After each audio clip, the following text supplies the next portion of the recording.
Welcome back to the Defying Gravity podcast with Zach Goodman. I got a special guest here today, Jared Bidne from Explosive Mechanics. Jared's gym, if you don't already know, specializes in human performance for young athletes all the way up to professional athletes. If you've listened to my podcast, I'm sure you've heard me talk about Jared and mention some of the things that he does. So we're going to get into that today. Jared's gym is most widely known for his crazy strength, jumping, and combine performances. Jared is as consistent as it gets. Okay, so he was a person that had to get on here. So my first guest on the podcast, it had to be Jared. There was nobody else. So I'm happy we get the opportunity to talk today. So I'm excited for you guys to hear. How are we doing today, Jared? Doing good. How are you doing, Zach? Doing good, doing good. So we talked a little bit about the about track season. Yeah. We'll we'll probably get into that. So the first thing I want to talk to you about was your transition from early explosive mechanics to now. I know you've mentioned that your early training was a lot different to what you're doing now. So talk to me about that, how you kind of transition from what you were doing to what you do now. Um, when I first started, I was just like everybody else. I was young, 20 something years old, and just kind of I have a degree in exercise science from the University of Memphis, and I try to pass that knowledge on as what I tried to learn in sports and try to apply that to the field. So we would do box jumps, we would do jump on and off, over, and do all kind of stuff. But what I wanted to do different is because I never got faster when I was in high school or college. So I wanted to make people be able to sprint faster and jump higher. Well, when I first started the gym, I had a lot of female athletes come to the gym. They played volleyball. And so you just got your regular plyometrics, jumping on and off boxes, your Yeah. broad jump, and things of that nature. And they were coming to me because I said I can increase their jump height. Well, I was an okay jumper in college. Um, and so I would train them. They'd come in and I'd test them on their broad jump in a month. Sometimes I would try to test them on the vertec, but I was not always getting the results I wanted on the vertec. So we would just continue to increase their jump height off their boxes. Sometimes they may go from a 28-inch box. Now our new PR is a 30-inch box, 33. Then we got to a 35, 36. I've had females even jump on a 49-inch box, my gym record. Nice. Standing, not an approach jump, just standing completely jump on it.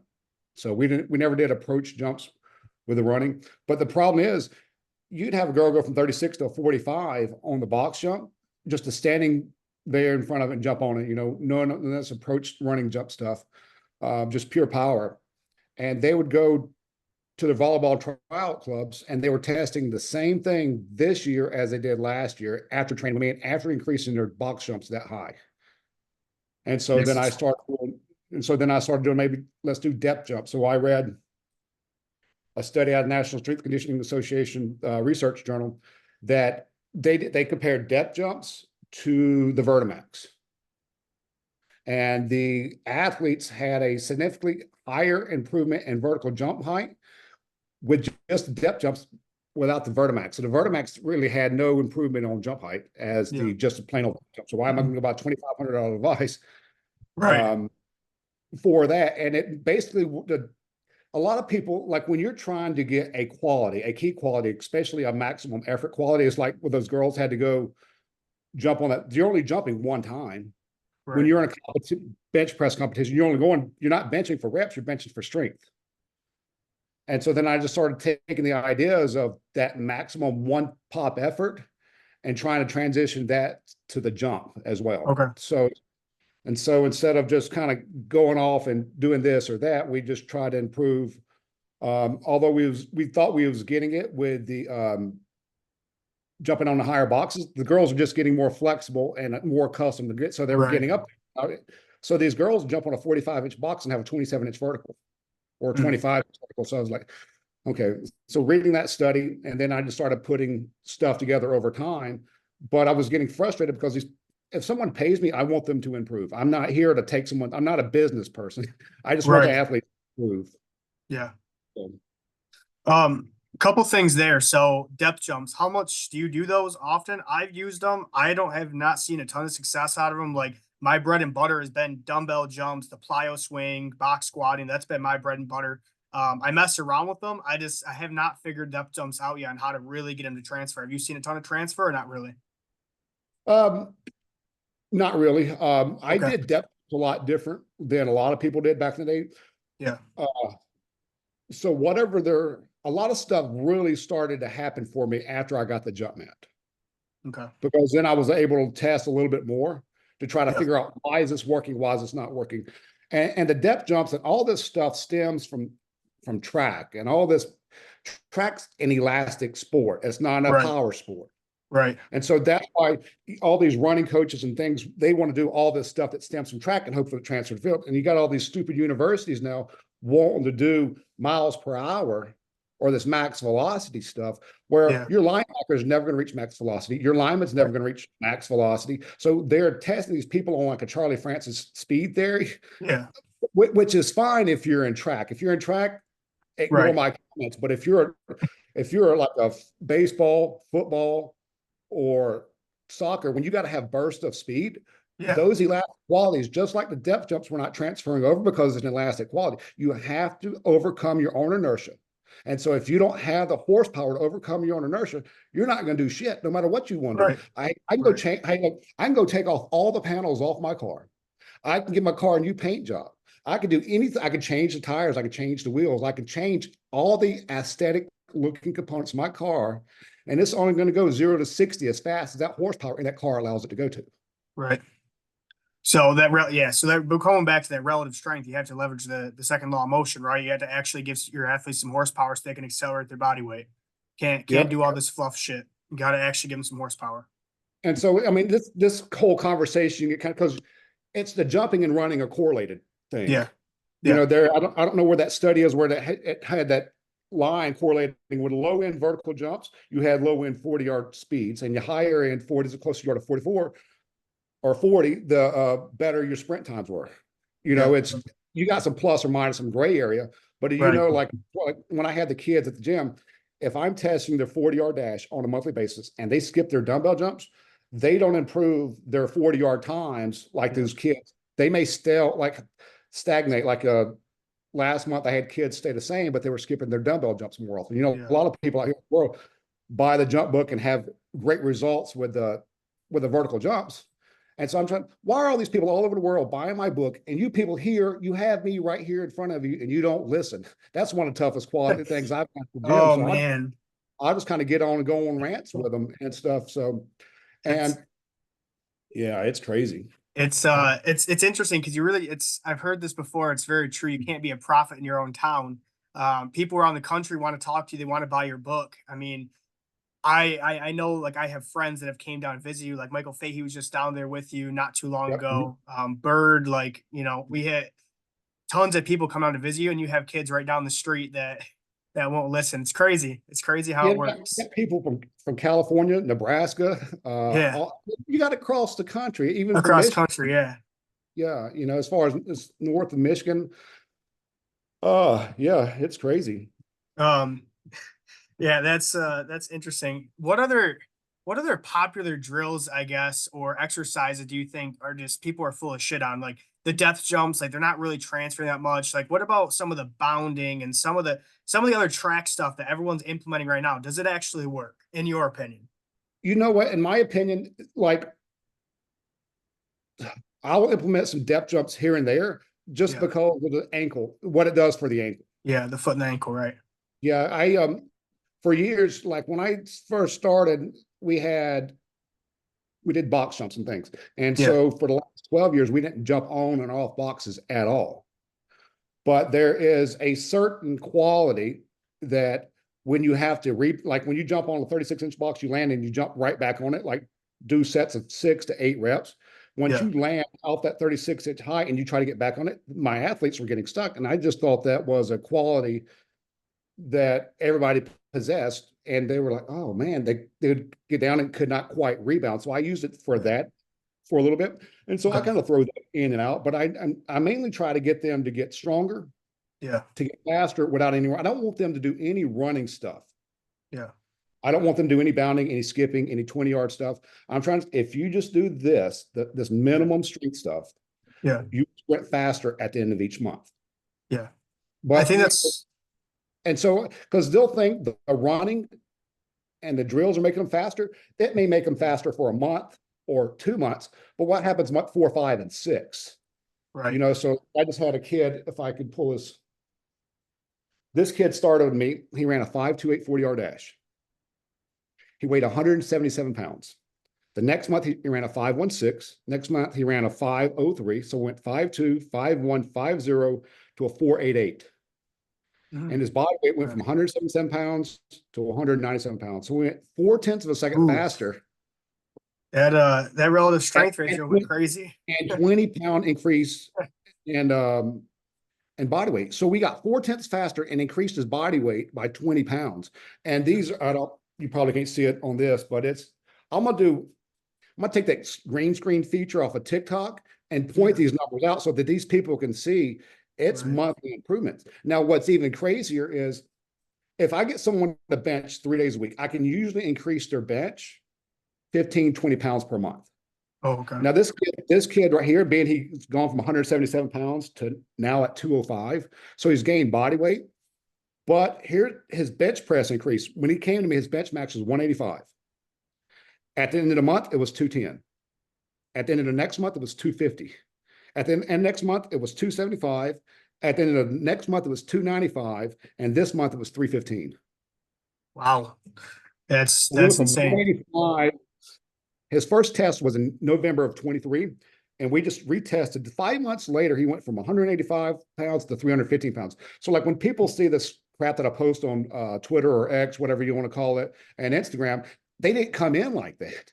I'm Right. just showing. I'm just showing you the end result, and I need to Right. start.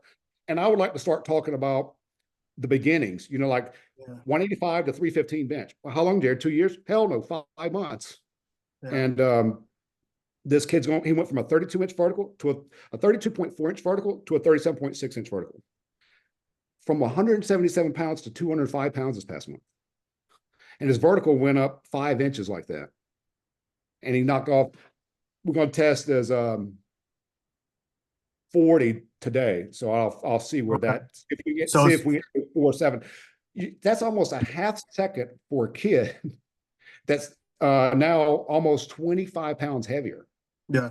That's if they were tackling him last year, and you don't really lose that feeling, but that kid's gonna be a different animal out there. Yeah. He just went from a 200 horsepower engine to a 510 horsepower engine, Right.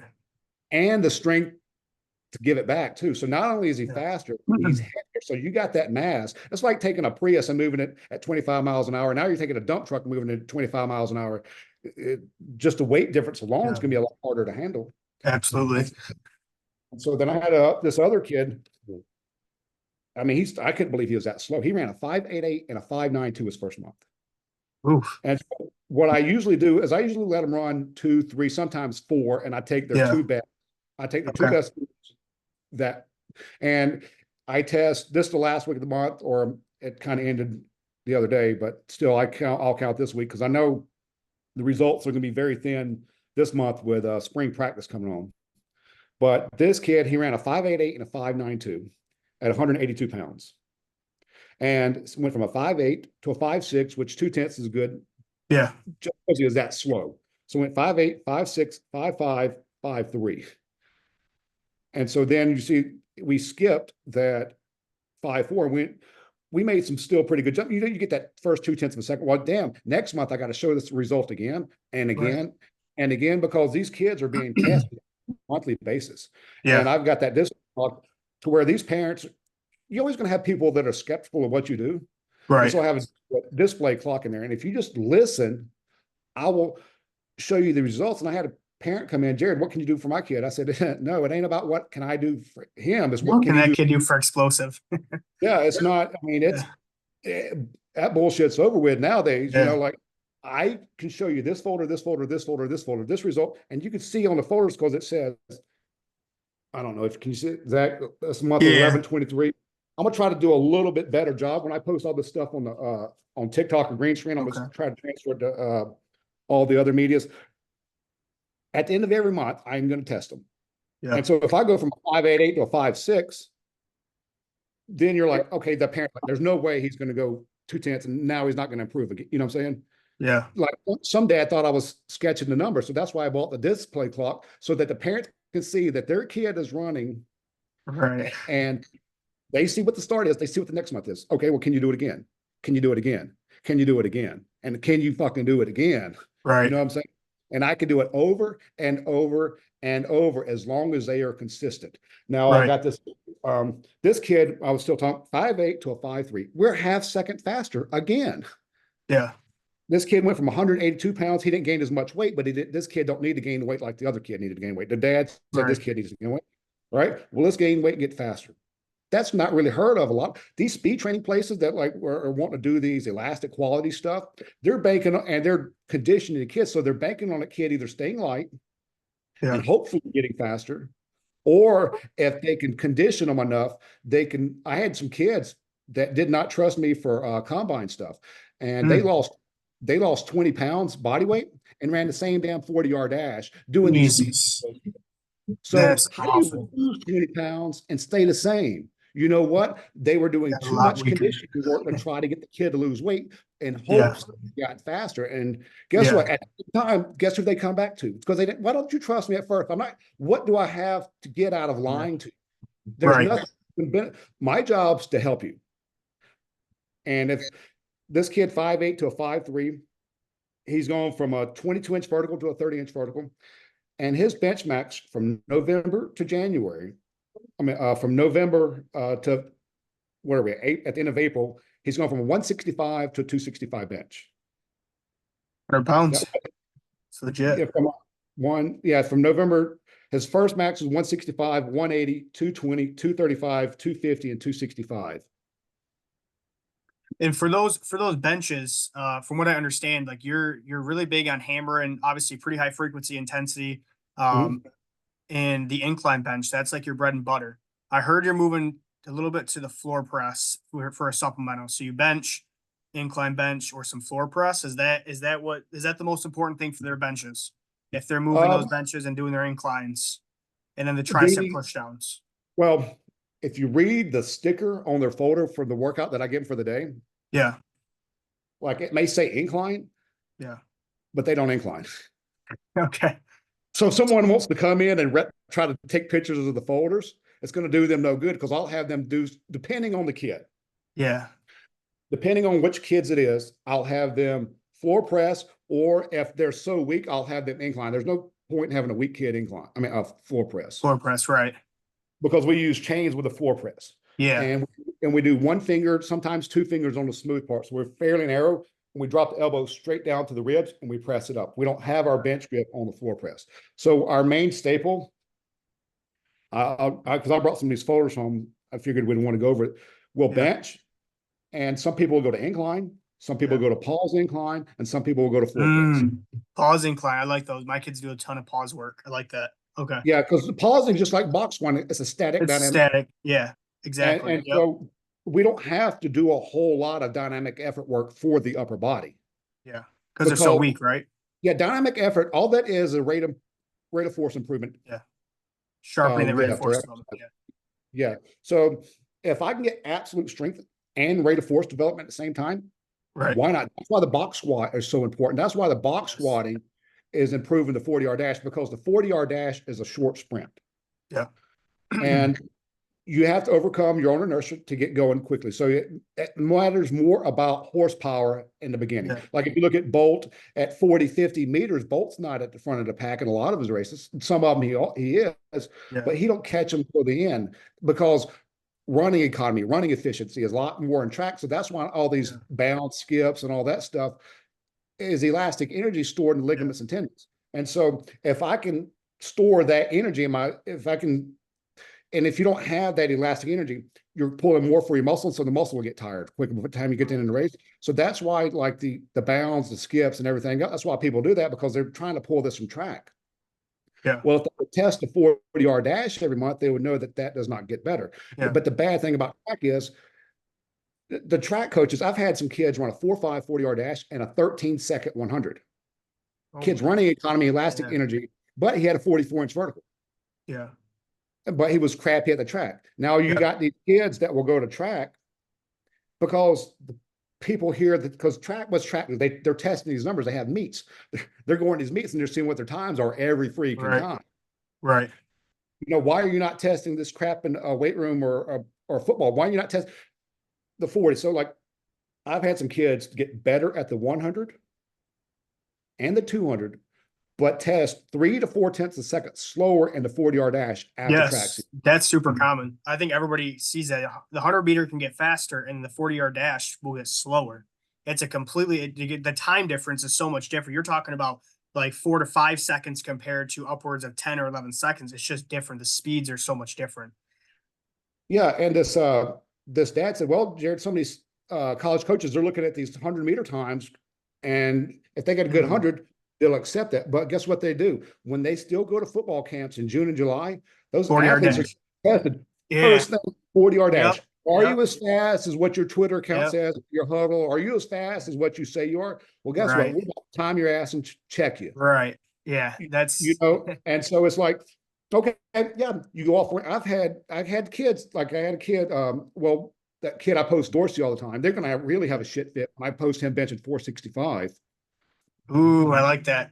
I was going to And talk to you about the bench. I was going to talk about the bench a lot today too. That's yeah, questions. I did it. He said, Jared, why have you not posted yet? I'm waiting for some more haters to start following me. There you go.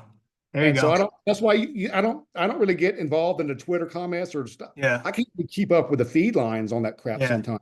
And so like, I did post one time on Twitter and I got banned for a few hours because I commented. Oh yeah.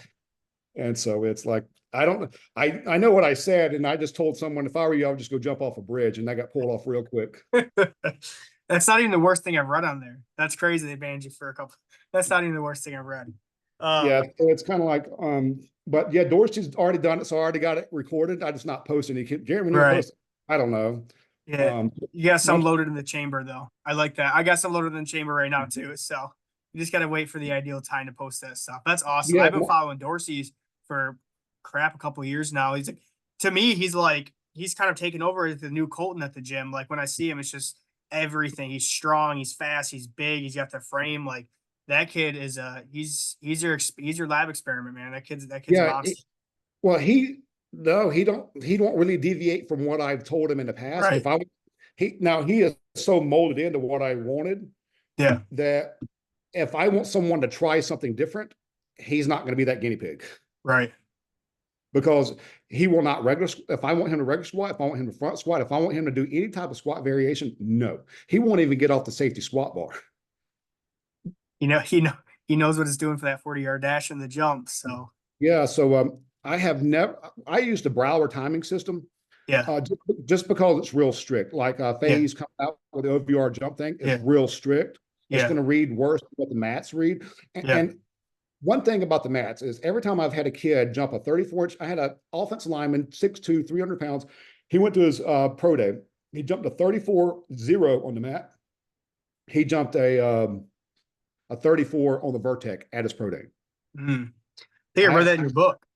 I had 3 kids this past year. We didn't train on the Vertec at all. So they went and they jumped the same thing this year at their pro day as they did. I actually had a kid that was from LSU.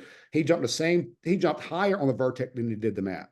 Yeah. But it was only like he was a long snapper that only jumped like a 26 inch vertical, but he think his best gym was 25. He jumped 26 at his pro day. Yeah. But these people out there wanting to hate on the jump mat,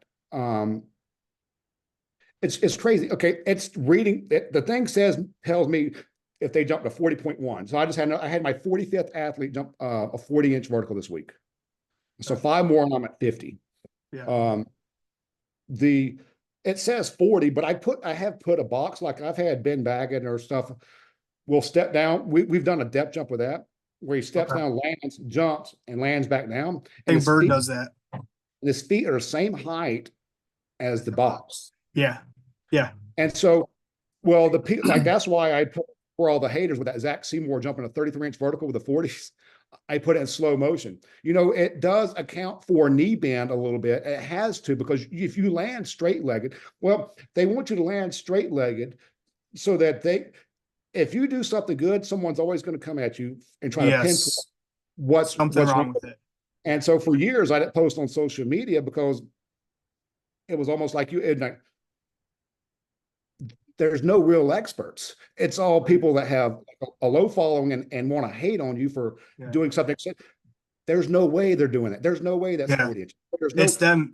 You know why? Because you can't do it. Yeah, it's them coping with their own shortcomings. They're athletes. You post a strong kid, and they say, oh, this, this is wrong, or oh, the slow cooking shit. That's the shit that gets me, Jared. When people are like, we want to slow cook them so they reach a higher peak. It's like, I want the strongest eighth grader so I can have the strongest senior. I'm not slow cooking shit. The kid's gonna get strong. He's gonna get strong.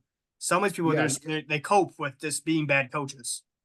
Yeah, and they don't even know they're bad because you don't know what you don't know, and you're trying to figure out why not. So for years, I just put my head down, and all I cared about just make my people better and better and better. Yeah. And so, and over time, that's done it. It started. I had a kid before Colton. His name was Brooks. Okay. He had a 19-inch vertical. Let me see if I can. I got his crap here too, because this was in 2012.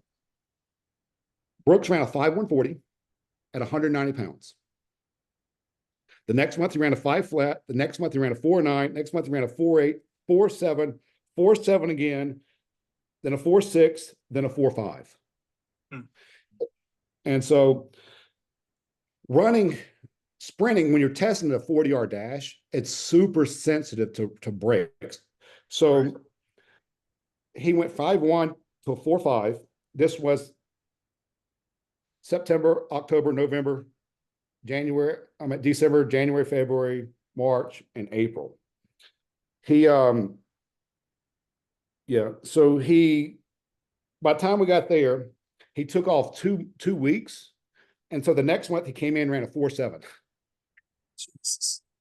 And then the next month he came in and ran a 4.6. Then we got back to the 4.5. So those 2 weeks cost him 2 months of that speed for some reason. And he just may be an outlier for one of the few that did it. But go ahead. Have you noticed that rate of force development when kids are inconsistent? That's like the first thing that goes, that rate of force development, that sharpening of their nervous system. The strength seems to stay, but the rate of force development seems to deteriorate pretty fast. And they're not doing the right stuff. Have you noticed that? No, though. I got another kid example of here that I'll show you him in a second. But this Brooks kid, this was in 2011, 2012 range. He went from a 5.140 at 190 pounds to a 4.5 740 at 205 pounds.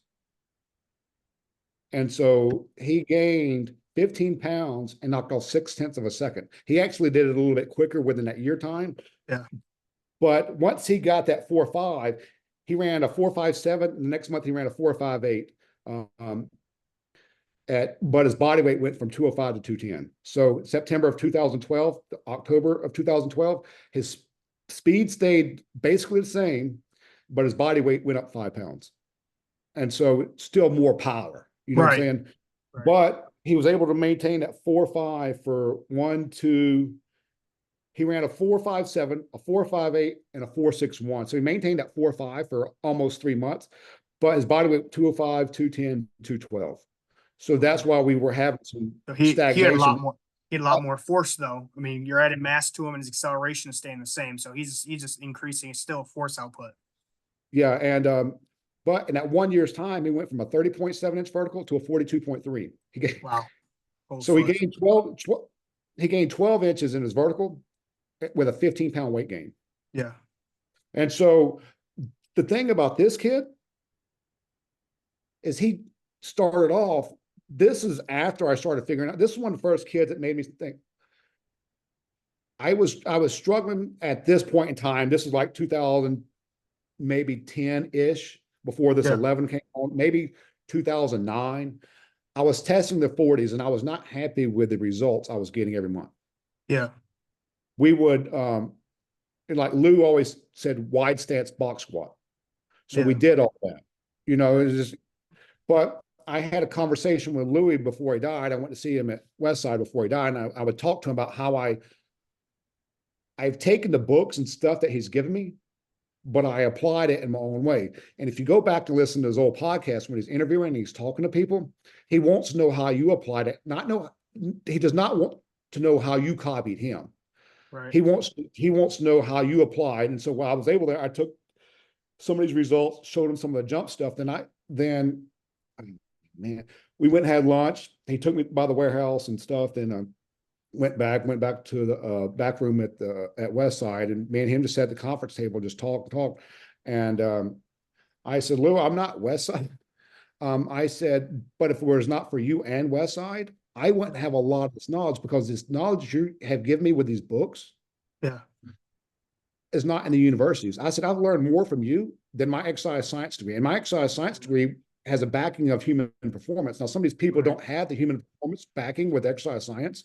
Yeah. But if it was for Louis pointing me to these books to read and Yeah. allowing me to learn how to interpret the dynamic effort method, the maximum effort, and the repeated effort method, your conjugate is training, trying to increase all strength qualities at once. Like the old system, instead of conjugate will get confusing, because Louis did it with higher training age athletes where he could change up the bars. Yeah. When you have low training age athletes, you don't have to change up the stuff, because it's like if you try to teach them 5 football plays at one time, they're not going to be really efficient at running those 5 plays. Right. What you do is you get them to, like, you can't go hit your irons in golf, then expect to be good at the putter. You have to go practice those plays over and over and over and over again. Then once you become proficient, then you move on to the next. It'd be like trying to learn 3 different languages at one time. It's almost, you get this staple down, then you move on. You get this staple down. Then over time, you've added these tools to your toolbox. So these athletes where they want to switch the bars and stuff up later on, those are athletes that have earned the right to use those bars because of their training age. Now, they're now older. You can't expect a 10-year-old to do the same things as a 16-year-old. Right. That's something that I think I tweeted about this, but that's something I've gotten from you is you don't need to change stuff all the time, especially these young kids. You can hammer them over and over and over for honestly multiple years with some of the exact same exercises, and you don't have to really switch very much. Like that was a big change I got, kind of transitioning from a West Side type split to more of what you kind of do, and then kind of molding it to fit my high school kids and things like that. Is repeating the same exercise and movements. Like we used to run like the max dynamic effort and change that stuff. I stopped doing that. Started running, our bench, we'll bench them, 2 days a week, the exact same way. Supplemental lifts with the incline, I'll incline them back-to-back days instead of going incline one day, close grip or dumbbell the next day. Just hammer them over and over, and it works a lot better. Like my athlete strength has exploded from that. So that's something I got from you. You don't realize, like when I originally heard that from you, I was like, well, maybe that's too aggressive. Maybe it's going to overtrain the kids. And then you start doing it and you're like, these kids can't get overtrained. They're too weak. They're too young. And they have all of these hormones and things, like they're in the prime position to hammer the same things over and over and over. Yeah. And that's what I told Fahey when the first times he came down to interview me, like for that movie he did. Yeah. Is, I said, these kids are basically on steroids. Yeah. They got all the hormones, they got all the parameters that these people in their late 20s, early 30s are starting to lose. Yeah. So they have the hormonal system at that age that these 28, 35-year-olds won't. So if you learn, that's why if you train a kid, I like to start them off at 8, 9 if I can, but then having the parents keep them there consistent. I've had some kids that were 8 years old. I had a little girl, she had to start off benching 8-pound dumbbells. But by the time she was 10, I got her to competition bench 115 pounds with a pause, no butt off the bench, a real strict bench at 115 pounds at 80-pound body weight. Wow. So it's not, and over time they're just increasing. Like when I had a 15-year-old at 100, he did this in St. Croix for the IPF, which is really strict. Here, we went to St. Croix and he benched 335 at 151 pounds at 15 years old in competition. That's crazy. That's awesome. Yeah. Just raw, no shirt, just straight up bench. But the IPF is super strict. At 335 did not count. He benched 325, then we went to 335. The judges gave him 3 white lights. So he passed with all the judges. Right. But the president of the IPF was sitting at a table behind him and turned it down. Really? You can do that? He's not even That's crazy. You can I do don't, that? this was, I forgot what year this was, but but, I will butcher, Dennis, Sherry, Cerelli, you ever heard of Dennis? No. Uh, Dennis Cherry, Cerie, or I Okay. said I'd put his last name, but That's yeah. Dennis was there, and Dennis had not been beat in the bench press in 20 something years. Okay. He was a 200 pound guy that's been benching over 500 for 20 plus years. Okay. And so he went and talked to that judge and tried to protest for Kyle. Like Yeah. the guy said his foot like turned off to the side. It didn't move out of place, but turned. Just And turned. if you go look at the video, I couldn't see it. And so I don't know that, but that guy had the IPF turned it down. Then you had all these people trying to show the guy. He said, I made my decision. Wow. That So had to that thing, piss you off. That had to piss you off. yeah, we still got our world record, but the bad thing Right. is I think that got broke later on down the road by like a 330 or something very little over. That Yeah. 335 would still probably Still stand, stand. Yeah. and which is crazy. And Cody, I posted him on Twitter squatting at 475 when there's people commenting all those Yeah. fake and stuff like that. Stupid. What? That's why I had to follow up with a video of him squatting 500, Yeah. maybe a week or two later in competition. We train without a belt when we squatted. Yeah. These athletes, I wanted to ask you, so your kids, especially Cody and Colton, they squat a specific way. Cody especially squats high bar because he does your kind of style squats, an Oli type of squat, narrower stance, high bar. How do you train these kids to squat that way? Like all of your athletes and lift, they all squat the exact same. What coaching cues are you doing? How do you teach them to squat this specific way? I hate cues. Okay. I just tell So them how to do you sit. teach your kids to squat? Like they all squat super deep. They're all just they're perfect. In my opinion, they're perfect. Other people can say what they want. Your kids squat the way that I want my kids to squat. How do you get it to that point? I honestly don't know. Just I, the uh, if they're real young, I regular squat them. right. Yeah. Same here. I regular squat them because if you squat a younger kid box squat, they learn how to plop on the box squat, so they Yeah. never develop the structural eccentric strength and actually lower Yeah. because they're just used to falling, so they lack the eccentric strength. Okay. And then once they start doing that, although they're box squatting, but the way they're squatting with just plopping on the box, they're not getting the 40-yard dash benefits. Right. So then I'll take the box away for them, and I want them to squat to where their hamstring touches their calf. I'm sure you got okay. All right. And I try to cover the lower you go when you squat like that, you get more glute recruitment. Right. And so once you pass 90 and lower, you're going to use more glutes. Well, what your glutes is a hip extension. And you want these stupid sprint coaches to go lean against the wall and do wall drills when you bring your knee up and you bring your knee down. What's forcing your leg down is your hip extension. You got your glutes and your hamstrings are going to fire to pull that leg down. Well, you can do that with no load. When you start to sprinting or when you start squatting, you apply a load to something that has no structural strength. It's Right. not going to do what you want it to do, no matter Yeah. how many times you try to program that muscle pattern into it. Right. Okay. Do you ever start with front squats? Because I know the popular thing right now, the popular kind of progression is goblet squatting, then front squatting, then back squatting. It's like a whole freaking progression. Do you start them right on a back squat, or do you run them front squats for a bit and then back squat them? Straight up, I back squat them. And there, I kind of hesitated because I got a 7-year-old that started at the gym that does not want to be there. Okay. So as his dad was bringing him to the gym, the kid was crying as he was walking in the door. Oh, shit. And I can be kind of like loud, hey, let's go. And just mess with the kids. And that kid's kind of like more timid. Yeah. And so for him, the coordination at that age was not quite right. So I had him do overhead squats because he didn't want to squat. He didn't want to be there. This is how bad he did not want to be there. I started him off. I got a 20-pound youth bar that most kids at that age can still bench a 20-pound bar. Yeah. he didn't even want to hold on to it.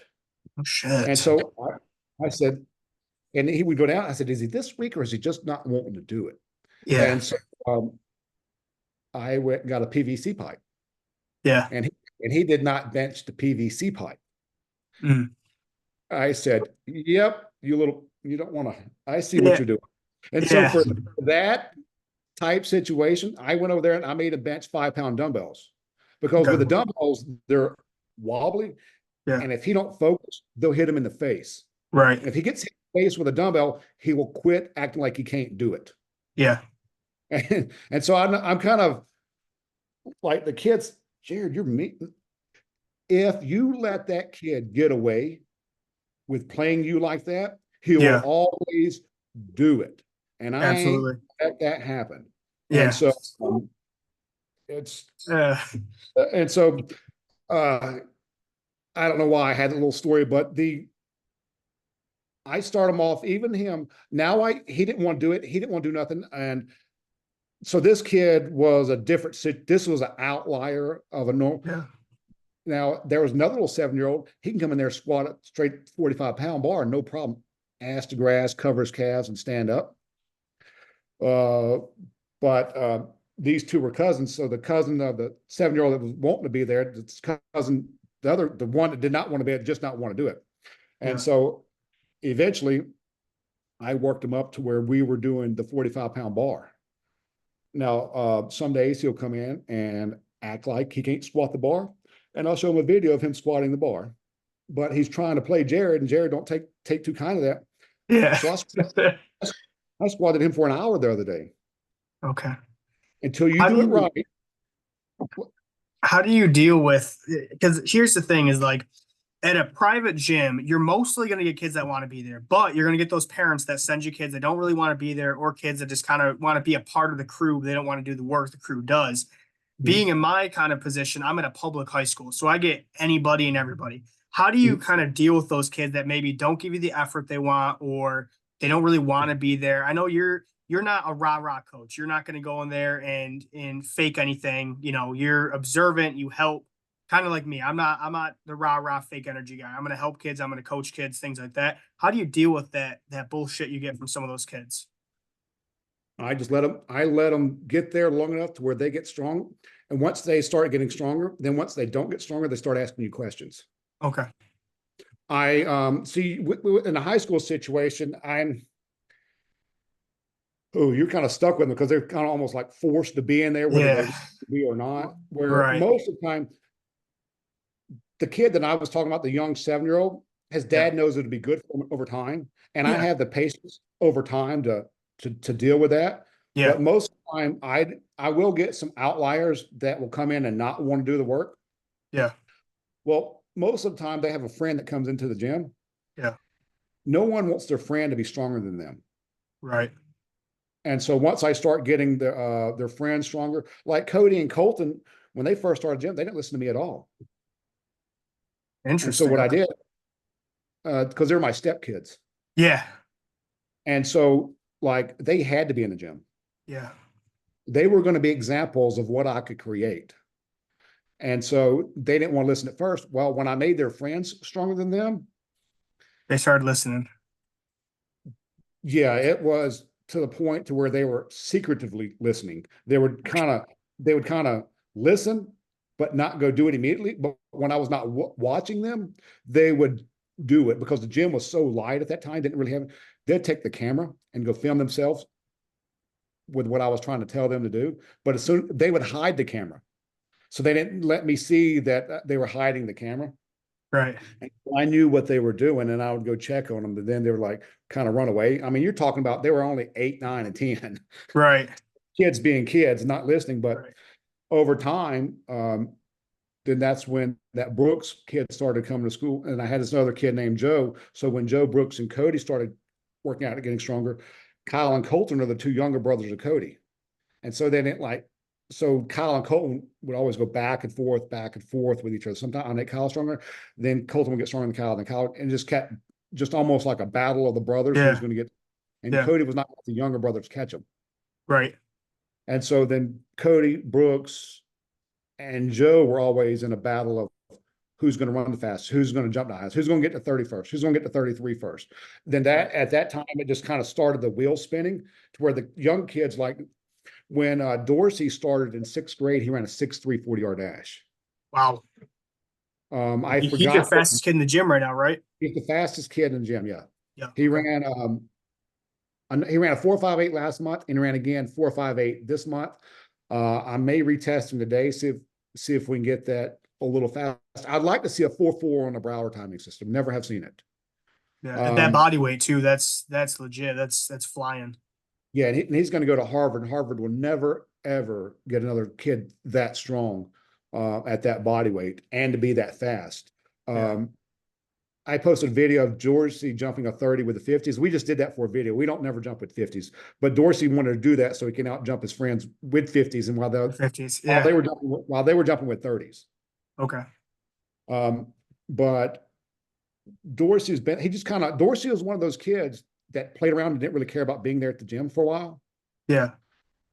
But he was competitive enough internally to where when I would test at the end of the month, he came to me one time after like 2 months. What do I have to do to get faster? Well, you have to show up to the gym more.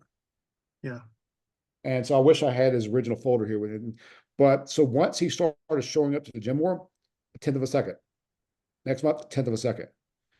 And then after 2 months of improving a 10th of a second, ever since that time, he's been at the gym every day, 6 days a week, because he saw what was going to happen. Right. And so 6th grade year, 7th grade year kind of farted around and whatever. Then once we started testing, then some of his friends, that test week's going to let you know where you are. Right. And so for the kids that have been there, been doing stuff consistently, they'll see that their numbers are improving. Yeah. And so once Dorsey got a hold of that, and his first year, I got him to run a 4.88 before he walked into high school as a freshman. And so as a freshman in school, they were killing it he was killing because as an 8th grader, he was known as like the man on the field, but he'd already been 6th, 7th, those 2 years. Then once that became more of his identity, he wanted to work harder. Yeah. Okay. And so what I told myself in the beginning of the gym, if I can make the person that does not want to get better, everything else is easy. Yeah. And so I've always had those modules in there, like that's why we got the translate and tell me how fast we don't do the translate all the time for like sometimes when I say stuff, we do this periodically here and there, but it's not necessarily a staple. Right. Yeah. Okay. Our staple is squatting, jumping, then I don't give a shit what they do. Yeah. Okay. I'm kind of the same way. And as long as they bench and floor press or bench and incline and maybe get some tricep press downs, if you want to go over there and work your shoulders, do some. Yeah. Because kids, the hard thing about it now is with the social media, the kids want to do the aesthetic stuff. Yeah. If you look at some of the kids, they're not absolutely ripped, but they are strong as Yeah. They are strong and powerful, and no one wants to fight a bear. Right. So you put these kids that are that much stronger, that much faster on the field, they're going to be hard to deal with. Yeah. Because they're so much stronger than their peers. So like when you're playing football, you're always wrestling and fighting against whoever's across from you. But if you're fighting two people that are, say, benching both 185, then you got that kid coming in there benching 405. You're not going to know how to handle that or center yourself around that mass in order to anchor yourself down to handle that strength that person has. It's going to take, there's going to be a learning curve for that weaker person, how to handle and deal with that stronger person. So you take that person that's much stronger against this team that's used to dealing with these other running backs that are running 4.5s, but they may weigh 185 pounds and may not have as much strength behind them. Right. They got speed, but when you put like weight on a speedy person, or like if you with the dumbbell jumps, I know if they're jumping 30 inches with dumbbells, they're going to jump 30 inches with their football equipment on. So sometimes you can take that football equipment, maybe weigh 16, I'm not sure, 16-ish pounds or whatever your gear is. So you just loaded that athlete down that runs a 4.5 with no gear on. Yeah. He put gear on. Now he may run a 4.7 because he can't handle that extra external resistance. So that's why it's very important that these kids are squatting, they're jumping. And if we jump with the dumbbells. It's you can't increase your bench unless you increase the load you resisted against. Right.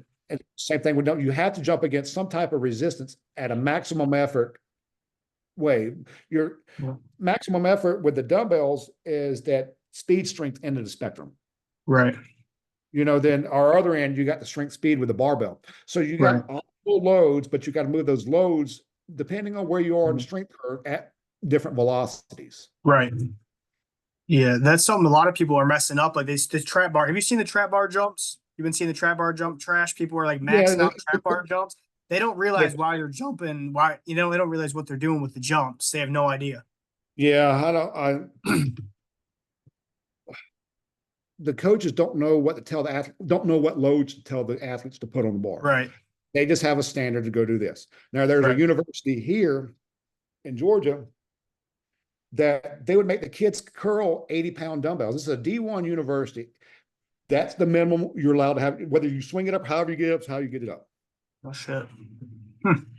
And so I said, that's absurd. They're just trying to be hard ass strength coaches and not trying to apply anything. Yeah. They're trying to be that way. Coach said, do this, let's go. But if that gets out there, like, so now if you take 3 or 4 of those kids and that's how they learn how to do shit, you implant those kids into a high school, they're going to do the same thing because that's what they learned. Right. Why don't you teach the kids why they're doing what they're doing? And that's what I try to do. Like when Dorsey ran a 4.88 going into high school. And at this point, he was starting to listen to me because we went from a 6'3" to a 4'8". Yeah. As our body weight changed over time.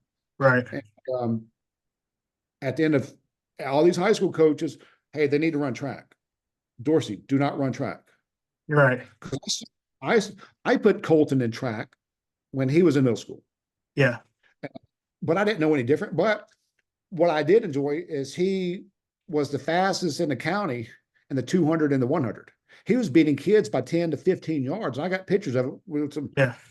And they were just blown away by how much faster he was than everybody else. But when I tested his 40 wasn't changing. That's when I first started to notice it. So then 9th grade year, he went to state as a 100, 200. And then because if he was that fast, that's pretty cool to have a kid that fast, that young. Yeah. But then the 40-yard dash not show up. And so out of football season, one year I said, you're not running track. This was I said, you're not running track. And because I think his sophomore years when I started figuring out that the track was, we'd get to, at some points, we'd get down to a 4.8, a high 4.7, but then track season comes, then we're back to a 5. Yeah. And so I was like, there's something going on here. And when I ran, endurance training reduces the muscle's inherent capability of producing power and output. So your vertical jump actually decreases. Well, and if your vertical jump's decreasing and your vertical is correlated to your 40 more so than the 100, once that starts to drop, that starts to point out, okay, this is what we're doing. And that's why it's not working. Okay. And so then the next year we didn't run track. We got him down to a 4.61 at 210 pounds. That's crazy. Do you think it has to do with the track training though? You think the track coaches are the ones that are, because it's just the sport of track? I have never had the opportunity to deal with an elite level track coach. Yeah. So I don't, most of the track coaches here, some of these, they just overrun the kids because they don't know what else to do. Because track's just, when everybody, you say track, the next thought process that people have in their heads, run. Track equals running. Yes. And so then if they ran track in high school and they're now deemed the track coach, and they're not the high school coaches are not track specialists because they're all through a track, maybe a football coach that's now, hey, you're going to be track coach. And so you only know what you know. Right. Most of the time they're out overrunning the kids. Now, when I was working at Clayton State University, they hired me on for a while. They let me have the gym and I was still able to work with some of those. And I was going to use it because I had to work with track, soccer, basketball, and things like that. But the track people, that was a D2 school. So the track people, I was trying to get them. I tested them in the 20 because I was Yeah. trying to get their starts quicker. Well, Yeah. they wanted to work on their starts by bounding and doing stuff. Yeah. They want to try to out technique gravity instead of just putting some horsepower in the engine, huh? Yeah, they just wanted. Yeah, so if your technique is not strength will make up for imperfect technique. Right. So the stronger you are, the less perfect you have to be. And so I was trying to tell a kicker this other day. Like I've had Will Lutz for the and he's now with the Broncos. He was a longtime kicker for the Saints. When he was coming to me, once we increased his vertical jump, his kicking distance got improved. Yeah. And so his kicking improved by 15 yards. Yeah. So then after he left college and the next batch of kickers, these kids were coming after college football. They were coming down 3 days a week from a university that's an hour away to improve. And these two, one was a kicker and one was a punter, and them two went up 15 yards during season. And so one of the kickers, the kicker that was coming, not the punter, but the kicker, once season ended and he was getting ready for his pro day and his combine training, he quit training with me and went to a kicking specialist. It'd be almost like someone going and running, like they has to go to a running specialist. Yeah. Well, that kicker had improved from a 5.140 to a 4.740. I don't have his folder here to see what his vertical jumps improved from, but I know he was running and jumping and squatting all the time. I would like to, if I would known I was going to be talking about that, I would have brought his stuff home. But he left and quit squatting and quit dumbbell jumping. Yeah. And he went just on form, kick. And by the time his pro day, his kicking distance had dropped 10 to 15 yards. So he went back to where he was before he started training with me. Yeah. And and he actually signed with the Texans for, I want to say maybe a week or whatever. Okay. So he got weaker. His technique probably got better, but it still didn't show. Yeah, the drop from the strength drop and the at that level, he was invited by the Texans. So his technique had to be almost as good as it could be. Right. You know what I'm saying? So it was not a beginner kicker. This was a kicker that actually signed with the NFL team. You know what they told him? They released him. What? He lacked power. Oh shit. I know someone that can fix that.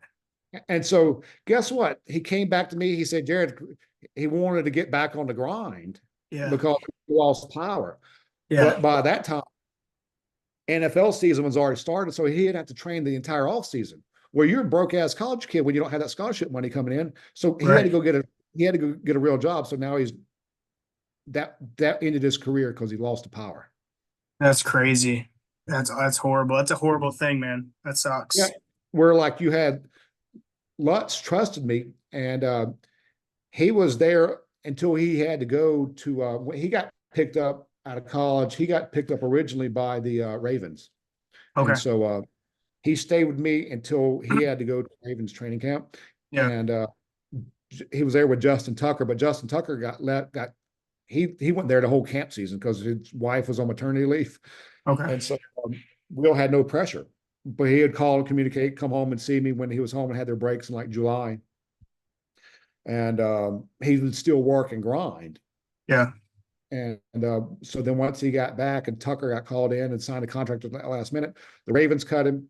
And then the next day, New Orleans signed him to practice squad. The next day, Will was on 53-man roster for the Saints. Then became one of the highest paid kickers in the league. Yeah. And so it's kind of like, it's frustrating because you had these examples of the kids that have done stuff and you could tell their story. Right. You know, then for like that other kid, he quit coming to me. and he went and he knows because Will told him to come to me. Yeah. But then wanting to go, whatever's getting these kids' heads got to quit. Yeah. You know, I would like to make a movement to get the power cleans out of schools. Everybody wants to do these power cleans. You know, if enough people could hear about dumbbell jumps, yeah, and quit stupid doing these trap bar jumps with the wrong loads. No wonder they're number one. They're doing trap bar jumps with long wrong loads, Yeah. and they're not doing it long enough to even see if they're even getting a result with the wrong Yeah. load. So they're just, I'll do it here, I'll do it there. Oh, we've not done that in a month and a half. Well, when you do anything you do, you have to stick with it long enough and test it to see if it's worked. If you're thinking it's working, you're already wrong because you freaking thought. Right. So you start thinking, you're done. You do and see what the result is. Keep your head down, move forward, and deal with it. And if you don't get the result at the end of the month, change the shit. Yeah. But you don't know by thinking. You have to test. You have to test over and over again. And so I'm going to go like if you listen to me on podcasts, I'm kind of like all over the place. And so quit listening to people. Dorsey ran a 4.88 going into high school. Out of football season, the first time I've seen it, out of football season, they usually drop 0.2 of a second. Yeah. Dorsey came back in the gym. He ran a 4.91 after football season. He was almost the identical spot he left and so we got back down to a 4.8. And then he got talked into freaking running track. As a high school freshman. Right. Well, track, they start January, February, March, April. They're done in May. You got 2 weeks of spring ball practice happening in May. Then you got that last week, dead week. Then you got June where these camps start coming in. Yeah. They're not going to get results because all the running and conditioning at practice in May. Yeah. And so they're already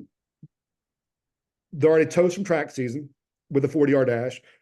They're not going to do anything with the conditioning and stuff football. So that conditioning and stuff for the football has prolonged that track result for the 40. Yeah. And they usually go on vacation because there's only vacation going to get at the end of May. And then they got June camp season. Well, they're running and going these camps. They don't ever have time to get that 40 back down because it just don't come down because of now you got football running. You got track continued on to the end of football season again. Yeah. They're spinning their wheels for multiple months, not getting any better. Then camps come up too quick for you to give them the result they need. Absolutely. Yeah, and so so Dorsey started out at a 4.8 and went to a 5.2 in track season. So he got a lot slower. You said he was running faster than middle school, so he got slower than he was in middle school. Yeah, and he was now approaching his high school sophomore year. Yeah. And so I told you, Dorsey, why don't you listen? And the next year after football season, the coaches harassed him up and down the hallway running track. He said, no. Running track, no. That made it slower. Yeah, and so Dorsey listened to me, and the whole time they were harassing him, you're going to be slow. You're not going to be any good. I mean, just belittling him and like trying to get in his head because they wanted him to run because he did decent in track. Okay, but so they wanted him to. But the coaches don't know anything because they don't test the 40-yard dash, and nor do they care. They'll run the kid 100 meters or 2 laps around the track, then test the 40. You don't run up for the 40 doing that. And so so they harassed him. Well, while the whole time Dorsey was getting harassed, he was in I'm going to prove you wrong mode. Yeah. And so the grind got even stronger. So we got down to a 4.73 40-yard dash going into football season. Yeah. You know what the coaches said when they saw him on the football field? Holy shit, he's fast. Yeah. And so the next off season, I had a kid that ran a 4.7, and Dorsey and this kid play on the same team. Yeah. And he told the kid, don't run track. Don't run track. Guess what the kid did? Ran track. He ran track. Out of track season, he was absolutely pissed. He ran a 5.1. He almost lost it, but it was the same school. So he lost the exact same thing Dorsey did the year before. Right. And guess what the kid did this year? Hopefully didn't run track. Guess what he ran? He ran Tuesday, he ran a 4.65 40-yard dash. That's awesome. That's awesome. And so now you're taking these kids, you're telling them the truth. Now it's showing up. I may have a lot of pissed off coaches at me, but my job, they're paying me to get them better and hopefully get an athletic scholarship for football. We're Right. not track. I'm not a track coach. I don't give a shit about track. I hate Right. track because I know what it does to my football players. Now, if I had a track athlete, I would like to see if what I did helps the track athlete, but I Right. don't know because track athletes want to do track. They don't want to do anything else but go run. That's Right. freaking. It's, Yeah.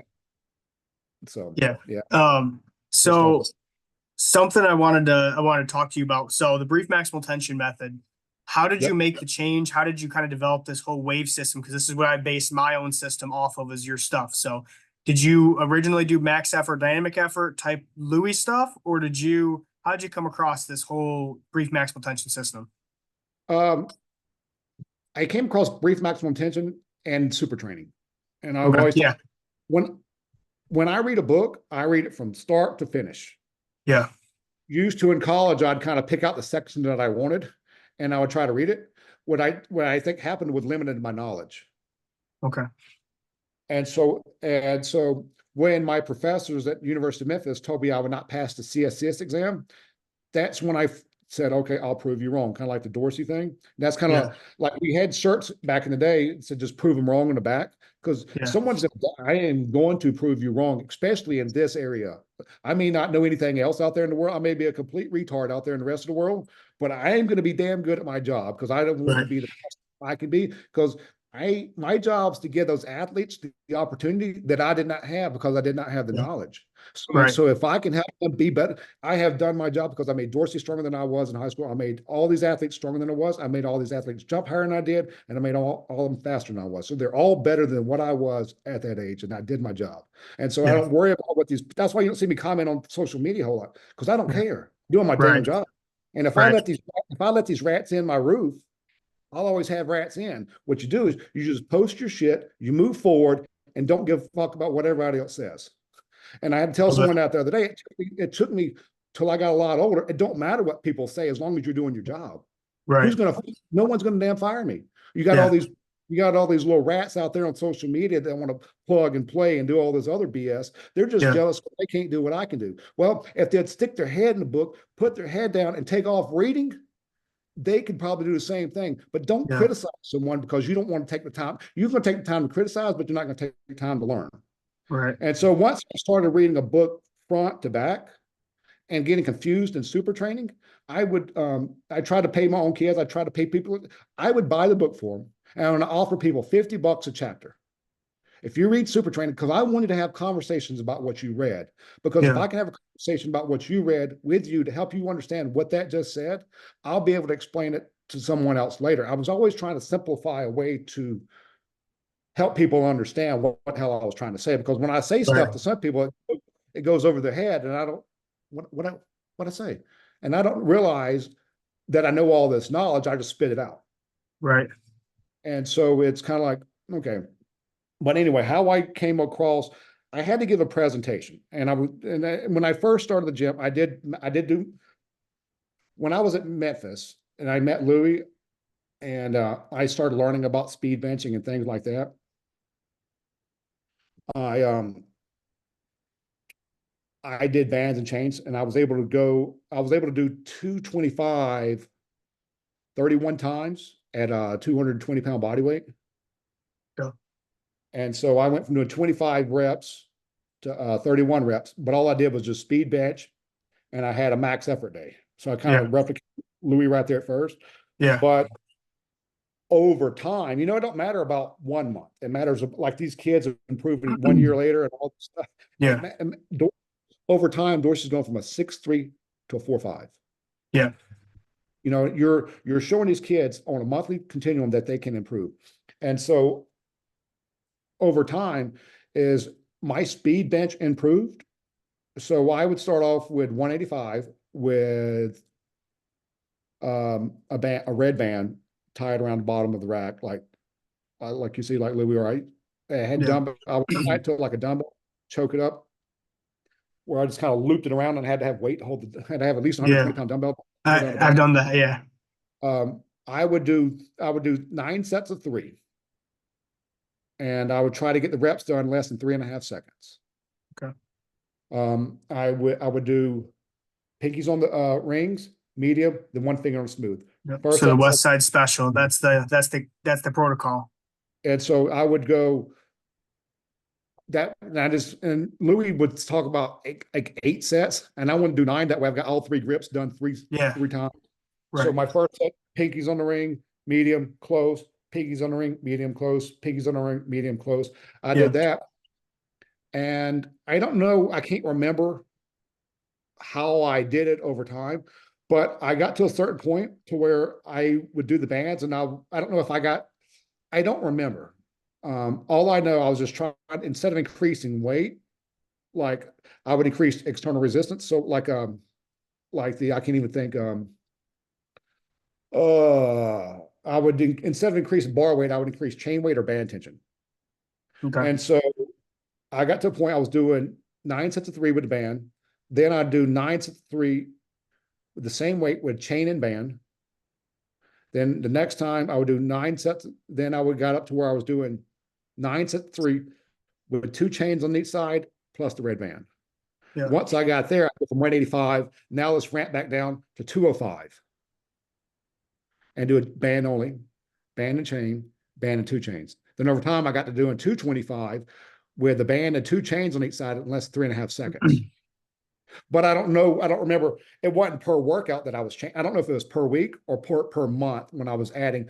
I don't know if I did bands for a month, then a band and 1 chain a month, then a band and chain 2 months, like that. Yeah. I don't remember. That's the protocol I can't remember. Okay. I did. So I went from, all I know is I went from 185, started with a band to where I was doing 225 with a band and 2 chains on each side, and my bench press max never moved. Okay. So you got faster, but didn't show up with the slow speeds. Yeah, I was able to move 225 faster with a band and 2 chains than I originally started off with 185. And I don't know why. Yeah. And so my max, I wanted to bench at that time I couldn't bench 400. Yeah. And so I was wanting to bench 405, and so I quit chain benching and speed benching. I started benching more often with heavier loads. Yeah. I would have chains suspended from the top of the rack. I would do a concentric only pause max press and stuff like that. That was not working. Yeah. And It I never even worked for me tried, either. I tried that same yeah. stuff, didn't work for me. And so when I was in high school, I had an Olympic coach that coached the only overall world champion produced in the U.S. in the 90s, Robin Bird. I worked out with her and her husband, Tommy Inglesby, which was a world's strongest man competitor. Okay. And I trained with them, and they just did the heavy stuff over and over again. Yeah. And it was not like work up to one rep max. Like that's what I was doing traditional Westside at that point, because that's when Louis had switched from doing 3 and 5 rep maxes to doing single rep maxes. Yeah. So depending on how old you are and where you fell into, where you learned at Louis at the time, because if you listen to him over time, it had changed. Yeah. He would do the same 3 rep max at some points in time for 6 weeks. Okay. Then it dropped to 4. Then it's dropped all the way down at the highest of his peak when he had to what would do max out this week. And he just said a max is 1 rep. But at that time, he had surpassed everything else like he was doing in the beginning. And sometimes he forgot what he was doing in the beginning. Yeah. And so he had learned that. And he started talking about max is a single 1 rep effort. And they would switch to max each week. So they weren't even doing the same max the next week. Yeah. Yeah. They would change the bars and come in and try to, like, we're going to floor press maxes. Oh, we're going to chain incline maxes. They would change what maximum effort. Yeah. So that's what people get confused with changing bars and stuff all the time, because over time he had changed it, and it makes it so confusing because over time, as he changed it, people didn't know where it stemmed from. So if they were to see how it started and read the whole book from back to cover, they would understood. But if you just plug in the middle of the book, and you don't know what the front of the book said, you don't know how they came to the conclusion at the end of the book. You're only seeing just a tiny part of the entire line. Yeah. Yeah. And so that's kind of, over time, I learned that, like, I hate it when they say you got to go back to the basics. Yeah. And so just pound reps. And so then I've read Science and Practice of Strength Training, I've read Science of Sport Training, and I've read Super Training from front to back, no skipping. Yeah. And for super training, I read it from front to back. And as I read it the first time, I highlighted stuff at that young brain age, whatever, however old I was, I highlighted it. And if you highlight something, and you go back and read the highlights, you retain a lot more percentage of what you just read. Yeah, that's what I do as well. And so I did that. Then I read it with the highlights. Then I put it away for several years. Then I came back after I had experimented and done stuff with the gym. Yeah. To try. Oh, I didn't even realize what I was doing actually had a name to it until I read. Oh, that's actually I was doing stuff and super training was verifying because I Yeah. was doing, and I was like, damn, I didn't know that. Sometimes you think you find something new, then you read it in a book that was like 20 or 30 or 40 years old. Right. Like, how are you reading that book that did these research studies in the 60s? I'm like, shit, because they're still showing up nowadays. Yeah. And so trying to figure this out, then I had to give a presentation on like conjugate training. Yeah. And so I was trying to dissect because in super training, it tells you what maximal effort is. It also tells you brief maximal tension. Mhm. Well, then if you look at managing the training of weightlifters, that Russian manual, it says the maximum effort method is the basic method for developing absolute strength, 1 to 2 reps per set. So, okay, I've read, because I've got those books from Louis. So I read the Managing Training of Weightlifters from 1982. And it said maximum effort is basic, so 1 to 2 reps. Like where Louis and super training and science and practice and strength training will say different things. And super training says 2 to 3 reps per set is called the weightlifting method. Well, guess what? The freaking magic of training, it said 1 to 2 reps. The rest periods are 1 to 5 minutes. Bodybuilders use shorter rest where let me see. I don't even know. I printed this out because I was going to talk about this.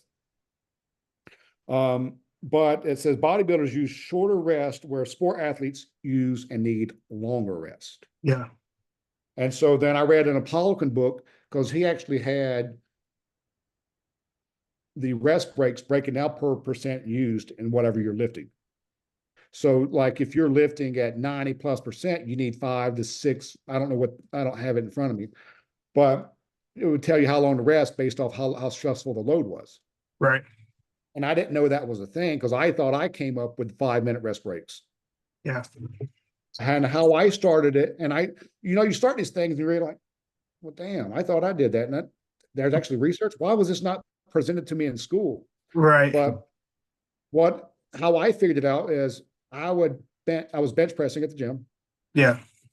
And I would have an athlete that I had to help. And so like that prolonged my rest break. I'd go back over there and I'd do my next set. I was like, damn, that was easier. Then when I went back to the prescribed rest, what I was doing, I was like, oh, damn, that's harder. Yeah.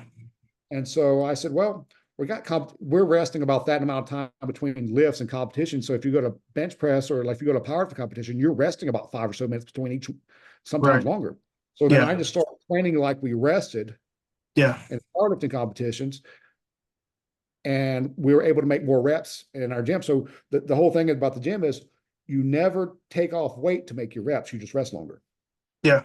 Then if you're resting the right time and you're still missing your reps, you have still recruited maximum motor units and improvement.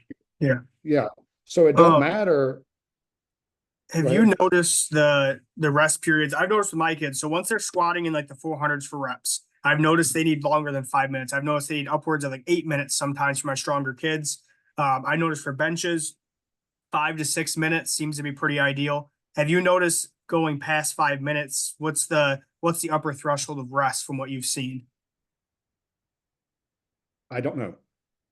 Okay. I've had success with 8 minutes, but well, how many? 8 minutes. Yeah, on the squats. that's about what Dorsey rest. Okay. I have a couple larger athletes that do that. Yeah. The reason I say I don't know is because I didn't come up with 8 minutes for Dorsey. Dorsey came up with 8 minutes for Dorsey. Okay. And for me, my bench optimal rest is 6.5 to 7 minutes. Okay. So right kind of in line with what I've kind of seen. Probably identical to what you're saying. Yeah. except for I have let people, based off how they have gotten their reps in the past, I have let them dictate their rest breaks. Yeah. So being I don't control the gym's environment, Yeah. you might have this kid over here resting 4.5 minutes. This kid may be resting 3. This kid may be resting 8. So Yeah. that's why it's kind of like organized. Everybody's kind of Yeah. found their own sweet spot of resting. Yeah. And so I don't control that factor in the gym. And so with so many people, I don't know. Now, if I That's and I'll see their patterns in their folder. So, like if I see a yeah. kid that a set of 5, a 3, and a 5, that lets me know that that kid. That rest. And so then you start Yeah. talking about rest breaks, Yeah. and let's play around. I'll just say a number. Hey, rest 4.5 minutes between your sets. See Yeah. what happens. Jared, let's go. I've done the same thing. And They so can then never rest. figure out where they'll figure out where their pattern is at. So Yeah. Okay. Yeah, I just so what I started to do is we started with 5 minutes. That's when I first went to the brief maximal tension method. We started with 5 minutes. I started to realize some of the kids would rest longer. They kind of started auto-regulate their own rest, like you said. And so I just kept track of it. I just watched them. Okay, how long is this kid resting for? Is his numbers continuing to go up? And that was something I noticed. I'm like, wow, I'm like 8 minutes seems to be right about what all my strongest kids are doing, and their numbers keep going up. But when they rest lower than that, it gets worse. It's almost like there's it's almost you can't have too much rest. I've almost noticed like it's really hard to have too much rest, but you can really, really fuck yourself up with too little rest. That's what I've noticed. yeah, well, the bench for some kids, if they rest too long, it really screws them up. Yeah. And I don't know. I think that's over 8 minutes for them, but those kids are pretty good about dialing in Yeah. because they've been with me for so long. And I try to get the other kids to teach the other kids why they Yeah. do what they do. And because Same the here. whole thing, because I can be so busy at times. Like I had a new person that came to the gym the other day and I didn't even talk to him. Yeah. Because I was so busy that I couldn't even get to the new person that I really need to get my hands on. And it was a female athlete, and so I put her with some other females that had been with me for a couple of years. Yeah. I said, y'all know what I want. Let's max her and teach her why she's doing some of the stuff that she's doing. Okay, Jared, and walked away, and it was just a crazy day. I couldn't believe I wasn't able to get to my new person. You know what I'm saying? Right. That's crazy. Right. But the Oh, I want to clear up that brief maximum tension stuff. yeah. Yeah. Go for it. Because it's all based off training age. Like that's Yeah. when Lou had his lifters. That's why he was doing 3 and 5 rep maxes, because they were not as advanced as they were at the peak. Yeah. And at the end of Westside, I asked Louie when I was up there on my trip with him, I said, why did y'all, instead of doing 10 sets 2 on squat, or why'd y'all move to 5-6-5? He says, because people quit trying as hard. So he done got to the level to where they were all animals. Now you can see these people that want to be those animals, but don't want to try as hard as those animals tried. Right. And so he had to switch up again his sets and reps for the dynamic effort method he was doing 5x5s with instead of 8x2 and so forth and so on. And so I was like, did Louis steal this shit from me? Because I started doing more reps. Those percentages went up too. They increased the percentages too. Yeah, because I was trying to show Lou about the squat ratios and how everything is at 0.6 meters per second. Because he said, no, 8. I said, Lou, at 8, the bar moves too fast to create tension. And if the bar is moving too fast to create tension, you're not going to create strength. Right. And he goes, yeah, that's why we increase our percentages. I said, okay, so I was right the whole time. You just were trying to test and see what the hell I was trying to tell you. Right. And I told Lou, I said, look, I'm not West Side, but I appreciate you and everything because you're the one that told me about the maximum effort, man. You're the one that told me about that. You're the one that led me these books to read. It actually had science and strength training behind it so that you can understand how to make someone stronger, how to make someone faster. Yeah. But I said, we don't do speed squats, we jump. Yeah, same here. And so I said, we don't do speed bench. I said, and I tried to show him in some stuff we did, but I was just trying to tell him how I was creating, like how I slowed the percentages. Like he was saying 8 and I was saying 6s, but then he agreed, but he was really, and I said, Lou, I just want to tell you that I'm trying to tell you how I've used it because most people repeat how they use what you do. Right. And said, out of all these years, you're a student of the game, just like I am. And you're always trying to learn from others so that you can implement what they do back into your system.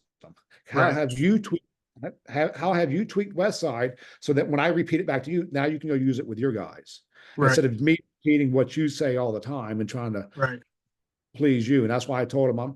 And so at that time, we was just riding in car. He said, "Let's go by the warehouse." And he went to the warehouse and he walked down the aisles and started putting shirts and shit in bags. I said, "Lou," I said, "I don't need anything." I said, "Lou, you've given me enough crap over the years. I don't need anything." He said, "Well, if you don't tell me what size you are, I'm just going to start throwing shit in the bag." And so then he got the book. He said, "Do I have it up here?" He got the book. Is it this one? I've got 2 copies of it. Where is it at? Is it up here? Anyway, he gave me the. I've got 2 copies of it because I bought one before he gave me one. That Yeah. last, and he said, "To Jared, a true West Sider." It was because for me trying to tell him how I used it without telling him how I copied him. Right. And so then I was trying to see. I was trying to talk to him about brief maximal tension instead of maximum effort because brief maximum tension and maximum effort are the same thing. They're just used interchangeably, except for Yeah. the sets and reps are different. So like with the maximum effort method, it's superior for both improving intramuscular coordination and intermuscular coordination, which brings about the greatest strength improvements. So intramuscular, INTRA, inter, you got intra and inter. So intra coordination is a number of fibers controlled by the nervous system within the same muscle. So it'd be like the biceps working by itself. Then Right. intermuscular coordination is the coordination of different muscle groups, like muscles not being in direct connection towards a certain joint that can fulfill a stabilizing action. And so that's why like the biceps and the bench, where the biceps stabilize the bench, but people see our butts coming up off the bench when we bench. We're sport athletes. So we're trying, like there's no perfect technique on the field. You have to learn how to move weight. Yeah. And so what we're doing is just like a baseball throw. Yeah. It starts from the ground up. You got to learn how to use your legs, Perfect. how to generate force to come all the way up through the arm to get that one ball thrown from home to first. I mean, or from to the mound to the Jared, I love catch. that you said throw. I love that you said throw. That's how I view the bench too. It's almost like a throw. People are trying to power lift their athletes when if you would use leg drive, you're going to create more velocity with that bar. And that's ultimately where after it's move more load at higher velocities. And so I love that you said that. That's perfect. Yeah, you just got to learn how to move weight. Now, Right. for what me and Dorsey is working on right now, we're taking his legs out of the bench, and Yeah. we're going to bench 5 for reps with no leg drive, just like I had that Grayson. Yeah. Just okay. Well, you want to come at me? Watch this. Yeah. Yeah. Watch the And kid rip 400 for reps. yeah, and so but like when you learn like what the maximum effort method is, then you learn about these different. All this stuff comes from one book, and one person cannot tell you everything. Right. Like I'm not. So you can learn stuff from me. I can learn stuff from you. We can learn stuff from Fahey. You can learn stuff from you can learn stuff from Yeah. all these other people out there. Yeah. And I don't know everything. You know what I'm Right. saying? And so it's kind of like I can't tell you everything because I don't know everything. But I only know what I know. And so Yeah. that's why, like when you got science practice strength training, you got super training, and you got science and sport training, you got these different books, and you got like the managing and training of weightlifters. They all have bits and parts of these sentences. You take Yeah. To those different take. books and you create your own sentence. Yeah. So, hey, Jared, where'd this come from? Where'd this come from? Like I said, the maximum effort method, managing and training weightlifts is maximum effort is basic method for developing strength, 1 to 2 reps. Science and practice of strength training says the recommendation for maximum effort is 1 to 3 reps. And the science of sports training says 2 to 3 reps. So you got one book that says 1 to 2, one book says 1 to 3, and you got one book that says 2 to 3. But then Tudabapa in 1993 recommended to develop maximum strength. One needs to work with 85 to 100% of your rep maxes with 1 to 4 sets. And Bamba really that, pisses people off. yeah. When you And say when so he's And so back to like the super training, the brief maximum tension method, if the rapid display of maximum strength is required, then the brief maximum tension method is giving priority in training. Heavy weights lifted 85 to 95%. So you got Tudor Bob saying 85 to 100. Then you got super training saying 85 to 95%, 3 to 5 reps per set, and 4+ sets. So we usually do 4 sets of 3, or 4 sets of 4, 4 sets of 5, or 5 sets of 5. And I start my people off at 85%. Yeah. For fours, right? Yes. And so 85% goes with bump up, it goes with super training, and we are almost to the managing and training weightlifter. So what you do is you can wave stuff around. So I know if the fours are getting clean, what we may do come in the next time, if I may add 5% to that 4 and see if we can get 3. Yeah. So if I can add 5% to that set of 4, so if I can go from 85 to 95%, I'm at 85 to 90%. Now, if I get 90%, that means I can do 85% for 5. And so if you go up, rule of thumb, and I don't know where it's at. I don't know if I came up with it, or I just don't know if I've seen it, experienced enough times. So if you can get 3 reps and you drop down, you get 5 reps. And so if someone goes and gets, so if you do 175 for 3 and you drop back down to 165 and you want to do 2 sets of 5 with it, if you go 5-4, that's perfect. Yeah. But if you go up, then you come back down and you go 4-3, that means you're not attacking that set of 5 right. So like 5 sets of 5 is actually sets of 2. So you're with that young training age, the reason sets of 5 is actually sets of 2 is those first 3 reps are getting in your way to fatigue the muscle. So you're actually giving that maximum effort method between 1 and 2 maximal reps. tension those last 2 reps. Yeah, but you need those first 3 to fatigue you. So that's then yeah. you can fall back into managing and training weightlifters where those 1 or 2 reps are, by understanding you got to have those 3 to fatigue you. Right. Okay. And so people will miss reps all the time. I was going to ask you about that. Yeah. And they have a hard time with it at first. Like, so if I gave Dorsey 4 sets of 5, it's something I think he can get 5 with, and he comes in, he goes 4s all across the board, or he goes 4, 4, 4, 3. I said, Dorsey, that's perfect. We'll pound it. And then, because I know, like when he was having trouble getting 365 for 5, but he was able to get 385 for 3, which is 5% of 400. Because if you're doing that much, you should be a 400-pound bench. So you go off that 20-pound jumps. Yeah. And he said, and so we'll make a mess with it. So we'll try to get it 5, so 4, 4, 4, 4, or 4, 4, 4, whatever your pattern is. We may come back the next bench day and try to beat what you did that last bench day. Yeah. If your numbers are still a mess, we will go heavier to the 385. If you already did 1 set of 3 before with it, let's see if you can get 2 sets of 3 with it. Yeah. And so you're basically manipulating both, not only their reps but also their sets. It's just that's how you're getting those numbers. You're snaking them around essentially. Yeah. So now Dorsey, then we come back to 365 for sets of 5 after the 2 sets of 3, or we may do 3 sets of 3 with 385 that day. Then the next time, so we'll kind of make a mess out of the numbers. Yeah. Because when you're failing, and this is in science and practice of strength training, if you're going to failure within that breaks maximal tension method of 3 to 5 rep range, yeah, you're causing that maximum is improving that neuromuscular coordination. So we're improving intramuscular and neural coordination at optimal discharge frequency. The entire system has to fire optimally in order to get that one end result. Yeah. By missing those reps. And so by missing those reps and coming back to them and getting them clean, then we need to go heavier to mess up some more reps.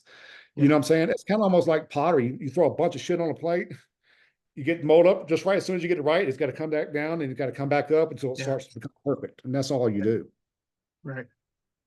Do you use brief maximal tension for anything other than their main lifts? Are you using it for supplemental lifts, or are you just using it for the bench, just for the squats? Just that would be more of like a Louis thing, just using a maximum effort method for your main lifts. Okay.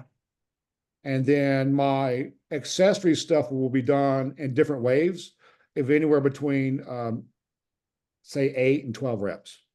Okay. Our floor press is 6. Okay, I use a ton of sixes for the incline. I found sixes work We good for that. go we go 3 to 5 for incline. Okay, I've used a lot of fives and sixes. Um, I've actually been using a ton of sixes in general for even the main list. I've noticed the sixes have worked really well for kids. Probably because I spent a ton of time in threes and fours for a while. I give them Mhm. sixes now a little bit more frequently. Give them probably sixes. I don't know, maybe twice in 3 weeks or so. Sixes have been working really good for me. You spend a lot of time in the fives though, don't you? Yeah. Okay. Um, if I get someone that's coming twice a week and they're not coming as high frequent, if they're not benching 3 days a week, I Yeah. will sneak the reps up to 8, but only do 2 sets Okay. for a lower training aged person. Right.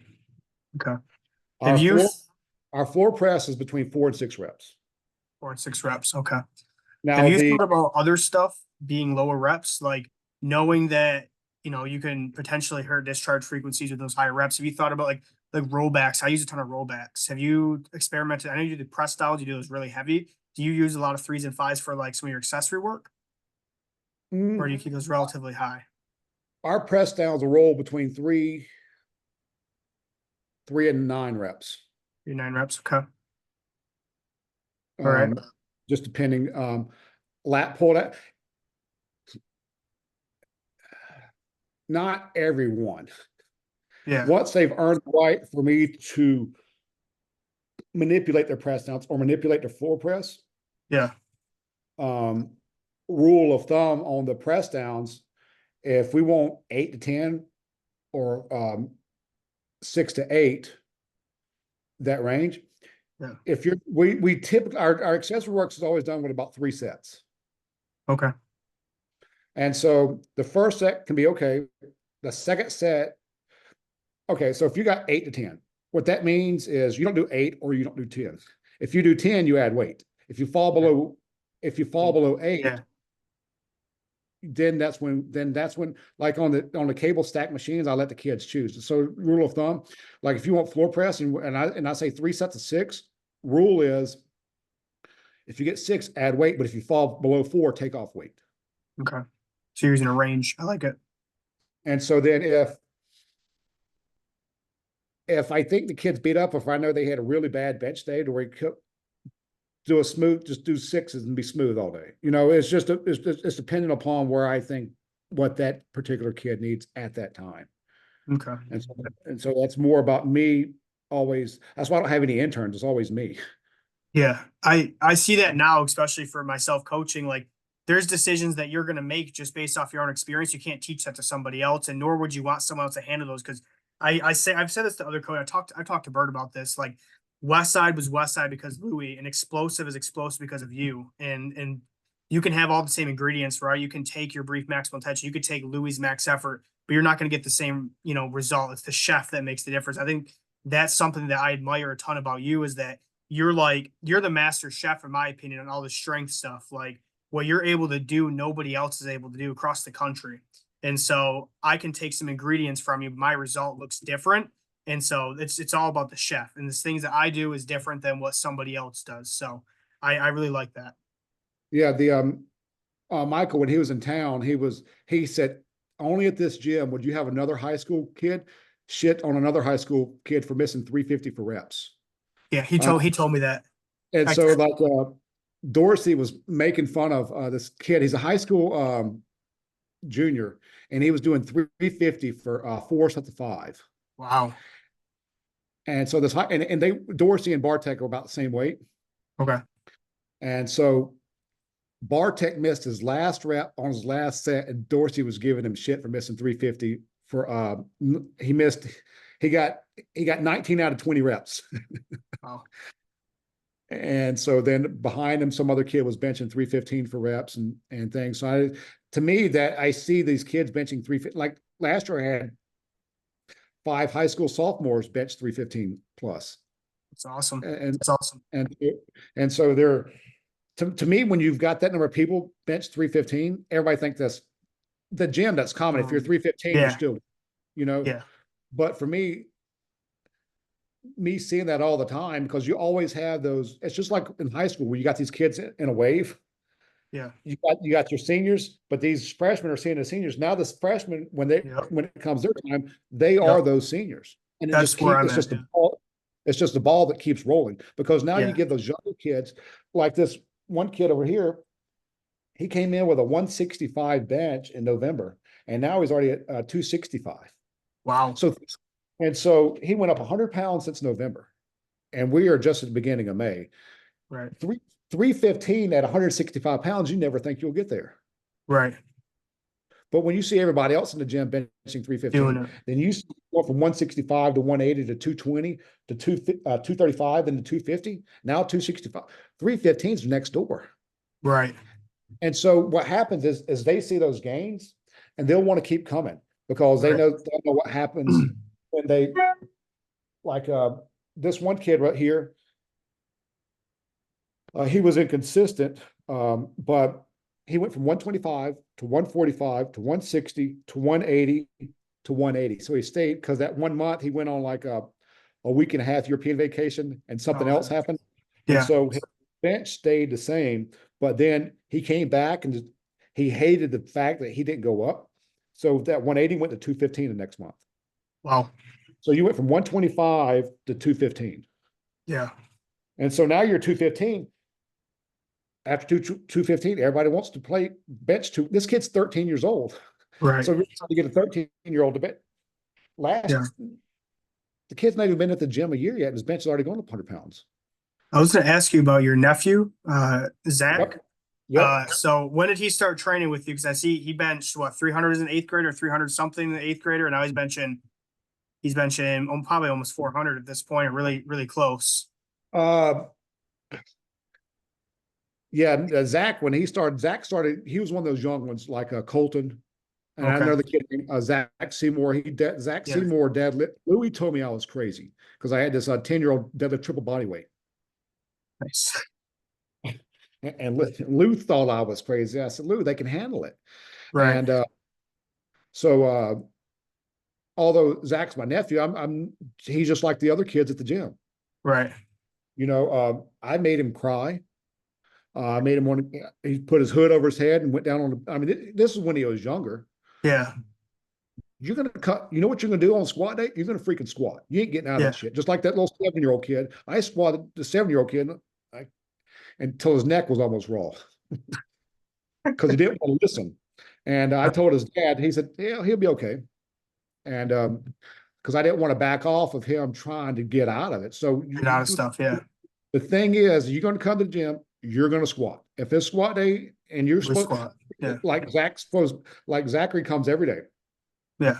So if you miss bench day, you don't come back the next day and bench. You squat on squat day, you bench on bench day. You missed your bench day, that's on you. Yeah. And, do you combo lift anymore? Do you still doing combo lifts, or is that you got to wait for combos? No, there are some kids that come in and do combo days. Okay. But combo days are so bad. The kid, he's a 7th grader, and his mom brings him every day because she said he don't want to do those combo days. Yeah. And he's only like 105-pound bencher, so he's not that strong, but he knows how, because it's not work up to 1 set of 5. We're going to get this set of 5. Yeah. It's multiple sets, and it's not only physically draining, it's mentally draining. Yeah, because you're there for a while. Then you got to go from there. Now you got to just repeat that same effort on bench. Yeah. No one wants to do that. Do you start with the squat? I always start with the bench. You start squatting and then bench? We always start with the bench. Okay, yeah, same here. Because I figured what I've seen, the squat will mess up the bench doesn't mess up the squat. Exactly. Yeah. And so if I got a combo, we always bench first and squats later on down. So we may, do I have anybody here with a combo? No, I don't have anybody here with. Do you bench and then give them their incline after then squat, or do you bench, squat, and then? We may bench. Then my combo people don't get the floor press unless I think that person, you know what I'm saying? Yeah. Because setting the chains up on Jared, you need racks just for floor pressing. Because if you got the person, they get in and out of incline quicker than setting up because being that rack a little bit longer. So they'll bench, then they'll go to incline, and incline is usually supersetted with either like a tricep press down or like a lat pull down. Okay, so you are supersetting those. Yeah, so my where like if you're coming every day, most of the time if you go from bench, then you go to floor press, you're probably just benching and floor pressing, Yeah, and then you just may just do everything singular on down the line. But if you're trying to do some biceps, so sometimes I can go the first 2 weeks of the month, we may go bicep, tricep, like a superset, like a yeah, traditional set. And then the last 2 days of the month, we may go a compound set where we're doing rope overhead tricep extensions, superset with tricep press downs. okay, Or we may do dips, superset with press downs, like when I'm yeah, doing those compound things. yeah, Or we cable curls, superset with incline dumbbell curls if I want their biceps. okay, Um, or sometimes if they want to do it, they can have floor press and do lat pull downs with floor press like they would do with incline. yeah, So, or they can do chin ups, but it's not as much as it is on the combo days are more important for them to get that work in because they're not there that much. right, And so when the kids coming there all the time, it's easier for them to get away with a little bit here and a little bit there. okay, all You know right, what I'm saying? I don't know if they're yeah, benching 3 days a week. I'm not really get your press downs. And then if you want this other stuff, then that's an option sometimes. But then right, then sometimes based off whoever, wherever they are, it's kind of like, okay, yeah, you need to get this shit done. right, You know, because because they know at the end of the month they're going to get tested. yeah, And and for years I didn't test I just always used the strength to improve these other parameters. And so right, I didn't care about testing it on a monthly basis. yeah. It takes away from a training day, really. Yeah, and that's why I didn't ever want to max them. But this year I decided I need to show because I thought it was cool because last spring I had a girl. I maxed her at the end of every month and she was going up 10 pounds per month on her bench press, Wow. coming Okay. twice a week. Yeah, So that's really good. That's really good for a female. yeah, And so then fall, where your baseball players are not really your weight training guys, I started maxing them on a monthly basis, regardless if they showed up or not. So I yeah, could show like that one kid that had like a week and a half vacation and he got sick for a week, then his bench didn't move. He went from 180 to 215 the next month because he wanted it shit back. yeah, So I've been using it as a motivational factor now to say like, even if I have to waste a training day, I'm still showing them those 15-pound increases. right. Because for some time in like the years, Jared, I'm not maxed since I've been here. You maxed on day one, but usually I don't have to max because I always know where your numbers are. Yeah, But for the kids, it's a mental thing. Hey, I want to see right. that go. That's how I feel too. Being at a high school, you get buy-in from kids maxing. So what I did last year, I used to max them every fourth week. We would max basically once a month. Mhm. And then this year we've done basically every 2 months. I'll max them. So then we can just. I really don't like doing it, but the kids love doing it, and it does. It gives it. They put more effort in when they know it's around the corner. Yeah, and so that's why I've got all these kids right here that have increased their bench like Yeah, 100 or more pounds, and since November. yeah, And I think that maxing them, that although I'm giving, they're still benching 3 days. These kids are benching 3 days a week that haven't went up that much. right, Now, sometimes my kids benching twice a week, they're only going up 10 pounds, which is still 120 pounds in a year. It's just not as right, fast because they're not there as much. right, You know, so that tells you that the high frequency, heavy lifting all the time at a kid can really be beneficial. Now right. I've got a kid here that over time he's going from a 5'9" 40 to a 5 flat 40. And so what's starting to happen around the country right now is a lot of these kids are doing 7-on-7 tournaments. Yes, I have a lot of 7-on-7 kids. It's become a lot bigger in the last year or so. Yeah, And this kid, he wants, it's just like track. They want to do all this skill work. They want to do all this flashy, fancy stuff. So this kid went from a 5'9", 5'6", 5'5", 5'5", 5'4", 5'4", 5'3", 5 flat. He's going from a 20-inch vertical to a 33.5-inch vertical. Pretty good. yeah. But he's going from an 85-pound bench to a 225-pound bench. Oh, that's trying to quit. Not bad. Yeah, not bad. But we were getting faster. Now he starts these 7-on-7 tournaments, and so he's not been coming to the gym as much. Yeah, And so in January, he ran a 5 flat. At the end of April, he ran a 5-1. Because in January, he was coming. So December, it was a 5-3. And January, it was a 5 flat. So we finally got to the 5 flat part. But Yeah. then February, he quit coming as much. So he said, Jared, there was a 24-hour gym, whatever, down the street. He said, I've been squatting them all. You're not smart enough to program yourself. You know how to squat, yes. You Right. know exercise selection, yes. But you don't know enough Right. in To order pick the to, numbers. yeah, to progress yourself in the right manner, to get that manner to show up as a speed result. Yeah. You can go in there and stress on squats and things like that. But if you don't do it right, your speed don't show up. And Right. so in the first 2 hours, out of 40 kids, he was the only kid that in January ran a 5 flat. February, he ran a 5-1. Oh, And so January 5 flat, February 5-1. And so, because he wasn't coming as frequently in February because he was 7 and 7. and so then he was so butthurt that in March, he came back every day. So we got back down to a 5 flat. Yeah. Well, guess what's it? They started traveling more across the country in April for the 7-on-7 tournaments. So guess what in April? 5-1. So we went 5 flat, 5-1, 5 flat, 5-1. He's not giving me a shot to get him down. And I Yeah. don't have his, guess what his body weight is? 166 pounds. Ugh. He's going to be a high school junior. Oh boy. What is his aspirations to play college football? Yes. Oh, yeah, he's got some work to do. And it's so frustrating because when he's consistent, he sees it drop. When he's inconsistent, he sees it goes up. When he's consistent, Right. you saw the pattern. Right. And he's been going, I said, I don't give a shit how good your skill is. Yeah. At 165 pounds, you won't even play Division II football. Yeah. Because there is some kid out there at 185 pounds that's running a 4.740, and you can have a lot better skill, but if that kid's got the speed and the size, that college coach is going to think, hey, this kid's got potential. Yeah. With you weighing 165 pounds and having great skill and no speed, you have no potential. No potential. Right.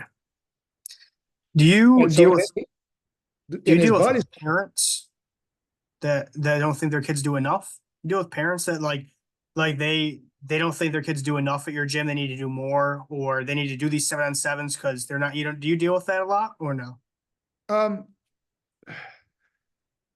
I deal with people like I had a dad come in and he wanted to, he said, I know speed and agility is not your specialty. I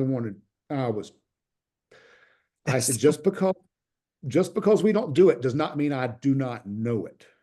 Right. If I get the kids to do all these running drills, they're going to think the running drills made them faster and they're not going to want to squat. Then if they don't want to Right. squat, they're not going to have continued improvement progress. They're not And gonna so get.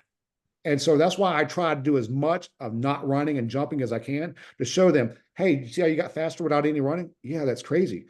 And I try to do that over and over again. But you still got these kids in the social media and everybody else, they want to go do the speed agility Yeah. because they think that's what they need. They don't, because I do have a bunch of kids right now that have a desire, need to try to get as much out of it as they can to try to improve. So they Yeah. want to do more and they want to do a Yeah. lot. Yeah. But I told the kid with high frequency training, less is more. I said, but Yeah. if you try to do too much at one time, it's going to be the same thing as not doing enough. Right. And so I don't really have a lot of parents. Their parents will just kind of drop the kids off and leave because no one wants to be in the gym with the bad music the kids play. Right. And so it's horrible. Some of it, I'll go over there. I mean, it's rap nowadays is horrible. And so I don't even know what, and each kid thinks they have the latest and greatest playlist, but the same playlist was played during the 4 o'clock hour, the 5 o'clock hour. By the time Right. it gets there, and I've heard the same damn playlist from different kids' Right. phone that thinks it's greatest shit. So, Jared, how do you know these songs? I said, well, y'all pounded crap in my head. Right. So I'll go say I sent it to a kid when the song's about to say what it's going to say, and they'll look at me, how do you know that? I said, you don't hear this all the time. And that song Fiend or whatever, have you heard it yet? I don't know. I probably have. I probably have. They played that song 8 times in a row the other day. I was hoping speakers was going to blow up, or I go over there and cut the cord so they couldn't play the shit anymore. They just kept playing the same song over and over. It was like, holy cow. Yeah.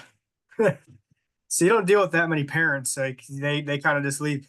That's one of the problems at the high school is sometimes there's some parents that are too involved and they want their kids to do all this extra stuff. They don't really know what their kid's doing. They don't understand how this process works. So they don't necessarily always know. So you don't really deal with a lot of that, sounds like. No, I guess they just drop the kids off and leave. So that's why I'm lucky. And most of my high school kids can drive. So, Yeah. How do you deal with those kids that get that trash training? So in your area, these kids go and get that trash training at the high school and they have to come to you. How do you make up for that? Like, do you get frustrated because you know it's probably killing some of the adaptations those kids could be getting by getting buried in the ground by their coaches? How do you kind of deal with that? I just try to give them some result at the end of each month. Okay. And they know over time what happens. Because I had a kid do sets of 5 at one of the high schools with Yeah. 5. He did sets of 5 with 5 eccentric lowerings. Oh, that's really popular nowadays. Everyone's doing that shit. Yeah. And so, like Louis said, if eccentrics are right, plyometrics are wrong. Right. I think there's a balance of, but I don't think you need, because if you lower the weight down slow and you try to press it up, you're making the pressing a lot harder. So you're not teaching the muscle to contract as fast as what it could. Right.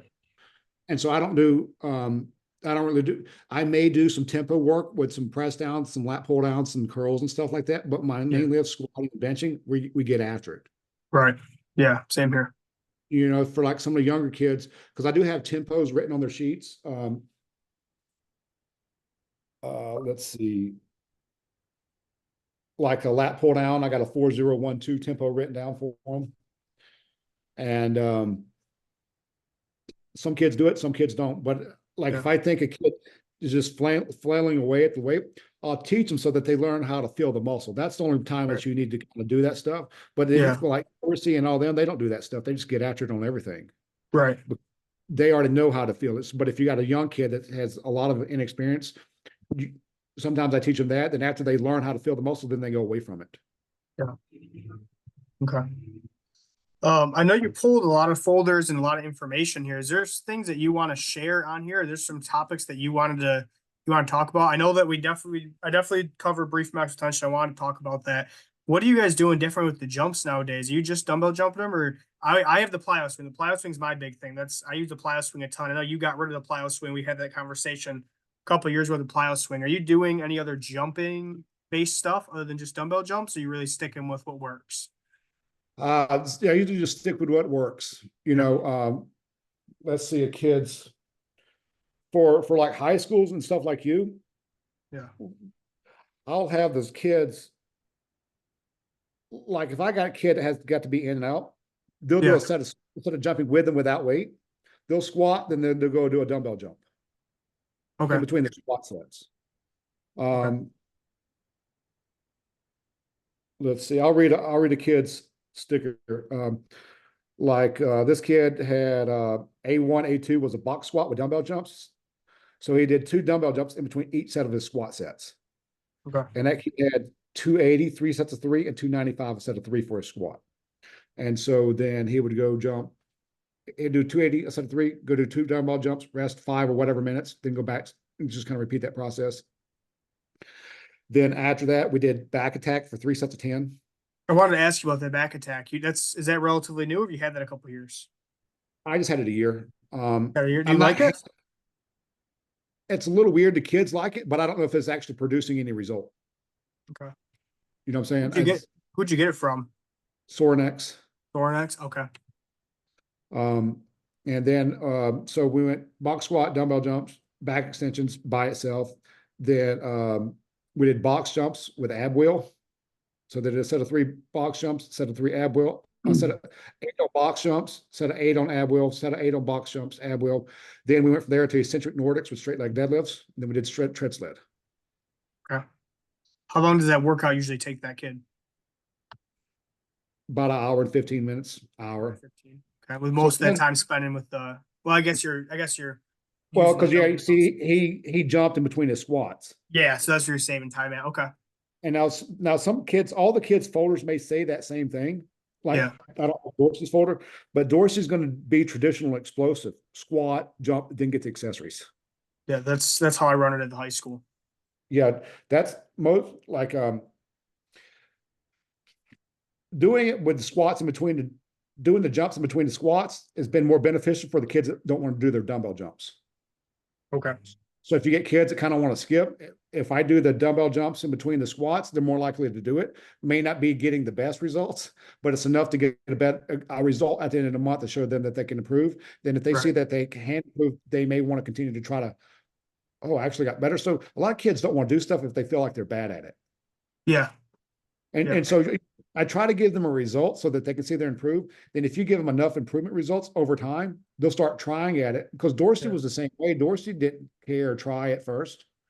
But once I got him to a certain level, then he started trying, then became like the Colton. Colton became like the Brooks and stuff, so Right. forth and so on. So And you play so the then long everybody game. see, You play that long game yeah. with them.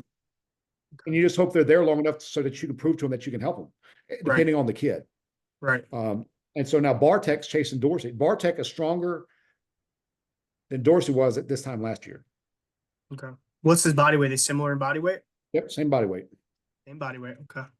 And so Bartek's the one Dorsey was shitting on when Michael was talking about missing Yeah. a 20th rep at 350. Right.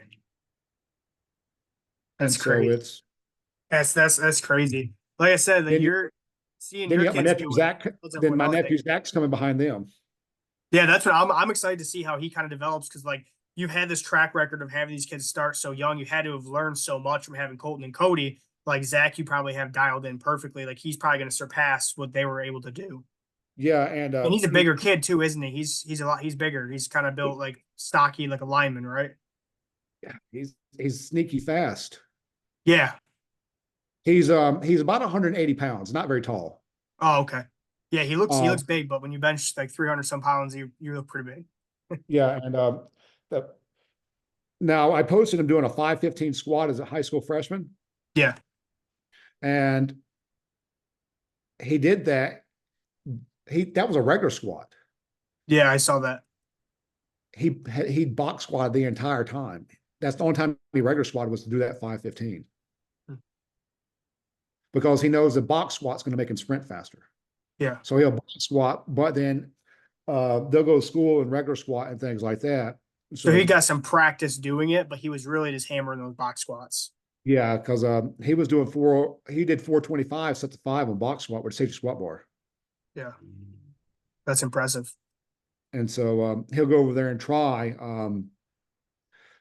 low 30s, 33, 34-ish vertical as a high school freshman, running a Oh, 4.9. okay. All right. So he's a high school freshman now. He's with these Yeah. numbers. Yeah. And so you got a 4.9, 33, 34 as a high school freshman Yeah. that gets how to train already. Right. Right. It's be, he can make Bartek and Dorsey look real bad. Yeah. Yeah. If he stays at it, keeps doing it, Yeah. no doubt. Does he have other friends that come in with him that they're, around his age that train with him, or is like how does the gym look, I guess, like age wise? Do you have a lot of older kids right now, or do you have kind of a blend of everybody? Or? It's a little bit blend of everybody. Like if you look at the website, how it's got high school male at 4 and high school female at 5, it's not like that at all. Yeah.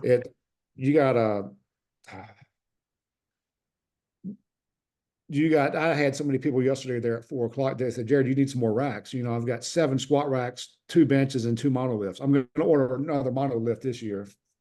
So How many kids do you have in your gym? Like how many kids are coming in a day? 60 plus, 60, Jeez. 70. And those kids are there pretty much 6 days a week. Yep. Yeah. And so yeah, there's a little over 120 athletes per month. Wow. That's impressive. That's super Because impressive. Because you don't have the kids there like some of them are combo days. So some people come today came either Monday or Tuesday. Yeah. And so that's why the numbers are you're at about 60, 70, but there's more kids in the gym there. Right. So most of those 60, a lot of those people are coming every day, but some of them are Right. not. You have some monster girls right now. What differences do you see in training the girls, the boys? Maybe more mental than really the training, but Yeah, it's a lot more about, for years, I'm always just a person like, either you do it or you don't. yeah, With the female population being that they are a lot more mental, yeah, they'll you got to tell them they can do it. yeah, With the guys, Dorsey, you can't do that. He goes, watch this. The guys got the prove you wrong mentality, yeah, but the girls need to know that, like, the Jared, do you think I can do this? I said, I wouldn't write it if I didn't think you could do it. right, Um, besides just being like, no, yeah. I said, if I try to be a little bit more subtle than that. So, like, if I wrote it, I believe you can do it, but I don't feel. I said, remember, it don't matter about your feelings, because I gave her weight. She said, Jared, I missed this the other day. I said, no, you can do it. I said, whatever you did the other day, just try to beat those numbers by one today, and it just gives them something to go at, yeah, to where it's kind of like, you can't be like, no, you can't do that, because then they'll be like, oh, you think I can't? Then when they get that self doubt in their head, it really screws up their hormonal system. So I don't know what the hell yeah. goes on with that. Yeah, because I've seen some monster squats come out of your gym from a couple of those girls, and Bird is like the king of getting the girls to just do some crazy things. So seeing your girls do the same thing, I figured there's something there, something you guys got cooking up. Just let them know that they can do it, and show them that they can improve, and show them what happens if they don't show it. And it's almost the same with everybody except for the girls. You got to say, you can, Jared, do you think I can do it? Yep. Yeah, I believe you. I believe in you. yeah, It's kind of, you see, I'm having a hard time saying it, right, but with them, it is that way. yeah. Other thing I wanted to ask you for brief maximal tension. So you talk a lot about point 0.6. How often are you giving them? Because I know you said it's an average velocity. How often are you giving them like 0.6 days versus like complete, balls to the wall straining days, or is that kind of interworked in there together? I had a kid's folder here that I took back to the gym. Um, I probably talked about that on my podcast last time. Yeah, This kid right here, it's the only folder I got that has it. This kid squatted a 4.9 and he got 3 at a 4.9. His second set highest rep was a 4.5. He got 3 reps in the 4s. And his third set, he got 2 reps in the 5 range. And his last set, he got 3 reps in the 4 range again. okay, So that 0.6 is just a number for me to find. Like this kid's folder, his highest 0.6 is 235. So what I do is I'll look at like their folder over the whole time, yeah, and I'll look and I just point out, okay, he moved 235 at a 6, at 6.1. He moved 235 at a 6.2 here. But when I move him to 250, he's only getting 5.1s, 5.5s, and 5, like a 5 like that. yeah, But over here on 416, he could only move 230 at a 5.7. But then by the time we got to 423, so from the 16th of April to the 23rd of April, we went from moving it at a 5.7 to a 6.2. okay, But and so then I'll just keep pushing, but we weren't even doing that at first, so it's not, so when I do the ratios, I'm looking in the folder to see what their best 0.6 is in yeah, their squat that's in their folder. Then on the back, I got their body weight, and I take their body weight, I take that 295, divide that 190, it gives me the ratio. okay, all right, And so I'm not trying to squat them and at necessarily that certain range. Like I think a lot of these strength conditioning coaches are going to be screwed up in college because they're letting that machine say if they fall out of 7 range, you stop the set. The yeah, 7's too fast to make them strong. So I don't know what's going to happen in the upcoming years. yeah. But So no, is that their fastest rep in a set? So what are they finishing? So if you gave a kid squat, a squat set, what that last rep will look like? Is that a strain, like kind of in that brief maximal tension, or is that at like a 0.5? Bartek broke the gym record, got a 0.12 the other day. Okay. I've had some kids hit 0.1, so that's why I was asking. Yeah, 0.19, Is 0.21 it a box for squat or a regular squat? box squat. Okay, yeah, I've noticed that with the box squats, you can really grind those point ones. You can hit those point Yeah, ones. and so yeah, our last set, if you got a set of five, it can range between a 2.7 and a 0.1. Okay, all right, I know if it's a 2.7, that's about all they got. But yeah, some kids can give yeah. one more. Most of the population's about the 0.2 range. Have you had kids hit multiple point ones? I've had kids hit multiple point ones in a set, like 2.1s back to back. I would have to see if Bartek did that the other day. I don't know. Okay, okay, I've only seen one. I've not seen 2.1s back to back, but that does not. I don't know if Bartek did it or not. okay. Before And that, you're, it was like a 0.17 and a 0.19, yeah, but that was only one rep and a 0.1. But Bartek, being he got that 0.12, that's possible. okay. So their squats every single day, they're hitting those really low velocity. I think that's something that maybe people are getting confused on with the 0.6 is like they think that your kids only touch the 0.6 when in reality they're touching heavier weight. They're hitting slower speeds now. That's just their fastest speed in that set. Yeah, the like I had a kid the other day, his highest speed was a 0.48. Okay. Yeah. But the six is just the number that I found that correlates That's to that like 40 measuring some. stick. That's the way you're Yeah, measuring. it's not the range that we're using. It's just the barometer that we're using. Gotcha. Yeah, this is a conversation I've had with other people, and that I've tried to explain. I think this is what Jared does, but I'm going to clarify on the podcast. I'm like, his kids are not just touching points. That's where a lot of people are using this. They're trying to kind of do dynamic effort the way they're trying to use their dynamic effort day because they do max and dynamic effort. They're trying to line it up in that 0.6 like you do when they're cutting sets off at 0.6 or they're dropping weights to hit that 0.6. That's why I keep explaining to people, your kids are able to hit those 0.6 because their absolute strength is going up. So that rate of force development is coming behind it.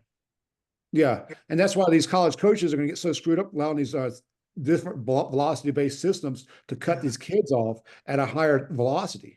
So Yeah. if that machine cuts off once you fall below a 0.65, you're not straining enough. We're not even Right. getting to 6.5 in our sets, Right. but I'm just looking at the folder to see Right. what See what they're weight getting at that 0.6. Yeah. yeah, but we're not squatting at the six. And I agree. I think I've confused a lot of people with the ratio. That's just the number that shows up that's considered Yeah. more about 40 than anything. Yeah. Um, and so it's with a regular squat, they can move the weight faster than they can a box squat. But like my nephew Zach, he regular squatted 515, but he's never box squatted 515. So his regular squat's higher than his box squat. I got Yeah. some guy, that kid I posted yesterday, the other freshman, his name was Fenimore, Aaron, and he box squatted 500. Then the next time he came in, he regular squatted 500. So he box squatted and regular squatted the same thing. Where Zach regular squats more than he box squat, but then you got some people that box squat more than they regular squat. What do you think that comes down to? Because I have the same thing. I have some kids that are really great off a box, but they suck in the free squat. And I have kids that are really good in the free squat, but they suck off the box. What do you think that is?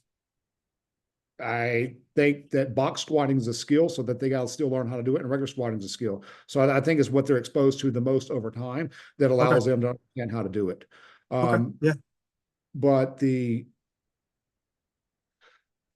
uh, but like so if I could move 315 at 8, I was able to move 315 at an 8 with a safety squat bar.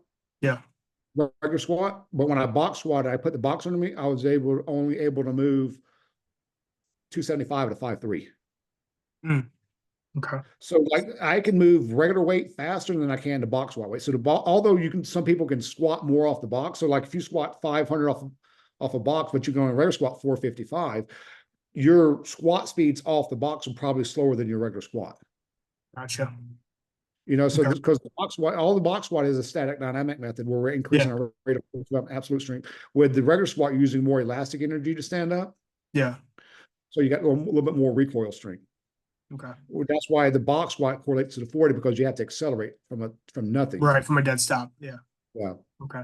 Other thing I wanted to ask you for the bench programming. So what do you have in kind of your library of exercise you use for the main lift? Do you only regular bench them? Do you rotate pause bench, close grip?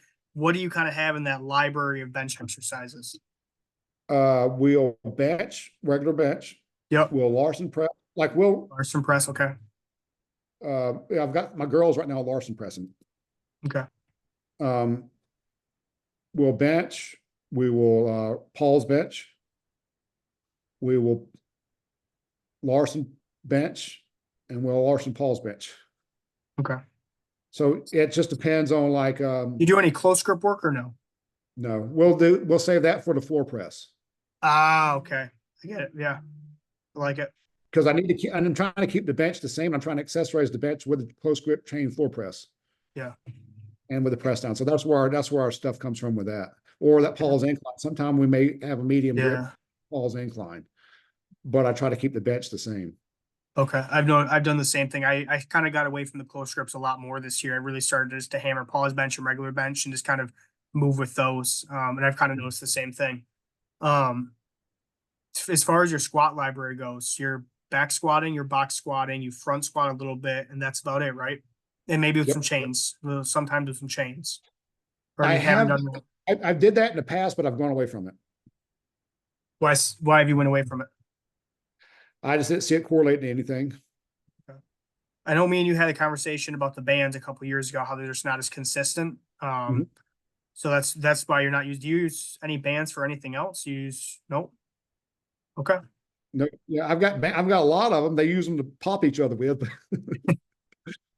What about specialty bars? You other than safety bar, do you use any special bars? Have you tried to use like a football bar, fat bars? Have you messed around with any of that stuff, at least for just If accessory I stuff?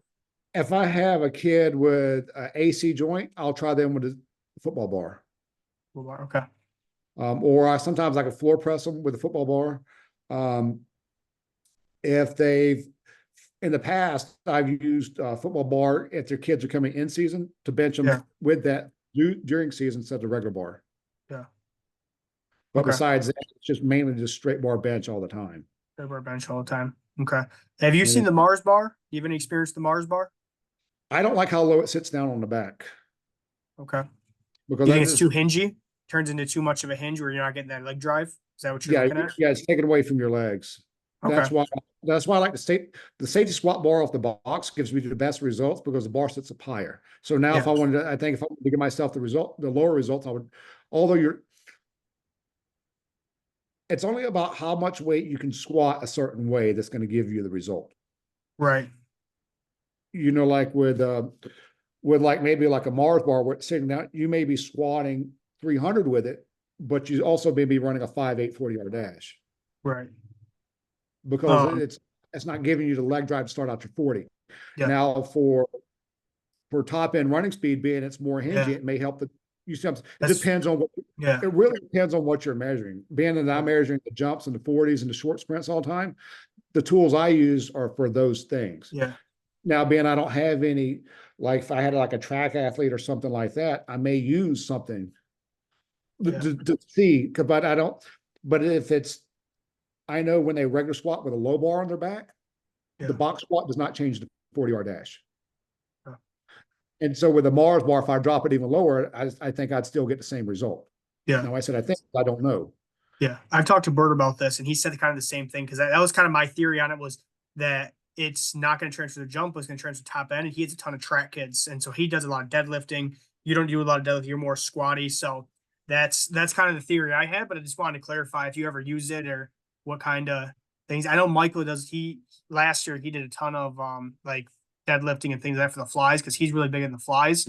I did a lot of fly stuff last year. I really just want to get back to the 10s, the 20s, really short flies, and then 40s. That's really what I'm trying to get back to. Yeah. I didn't see a ton of correlation with those top end flies for my 40s. So Yeah, if you're not dealing with like with Bird he's dealing with a lot of track athletes. yeah, He's going to do the more deadlifting stuff. Like yeah, that's where Barry Ross, that famous, he had his because track's more backside than it yeah, is front side. Short sprints is more like once you get past 25-ish yards, then it becomes more backside. yeah, But to make that being that backside is only 15 more yards before you finish to 40, the more chunk you can get out of the start, the better your back will be because you got up to speed quicker. right, You know, because that's by the time most people get up to speed, the test is over. right, So the stronger they are with the high bar box squatting or the front squatting, like Brooks back in the day, we front squatted a lot, yeah, but I can't get a lot of. And I had Colton box squat 405 for a front squat of 3.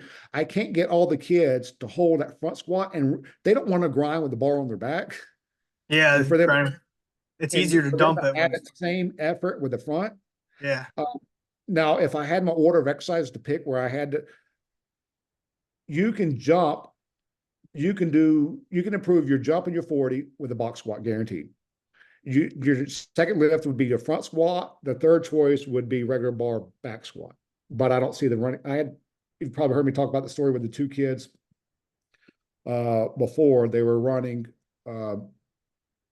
They started both that semester at a 5 140 yard dash. At the end of the semester, one ran a 5 2 and one ran a 4 7. The difference was one box squatted, one regular squatted. And so that goes to show you what I think about the regular bar back squat. Now, if they're like super weak, it may help them to a point you got to find. Then you got to switch them to box squat if you need that running speed to improve. 40 yard dash. When I'm talking about speed, I'm talking about, always talk about 40s or less. 40s, right? Okay. Do you have any kids doing powerlifting right now? You have any kids that are coming to the gym and want to hop into a powerlifting meet or no? I've got some kids that would like to do it just because they could break the state records, Okay. but I'm not putting them in a powerlifting. I hate going to powerlifting meets. So do I.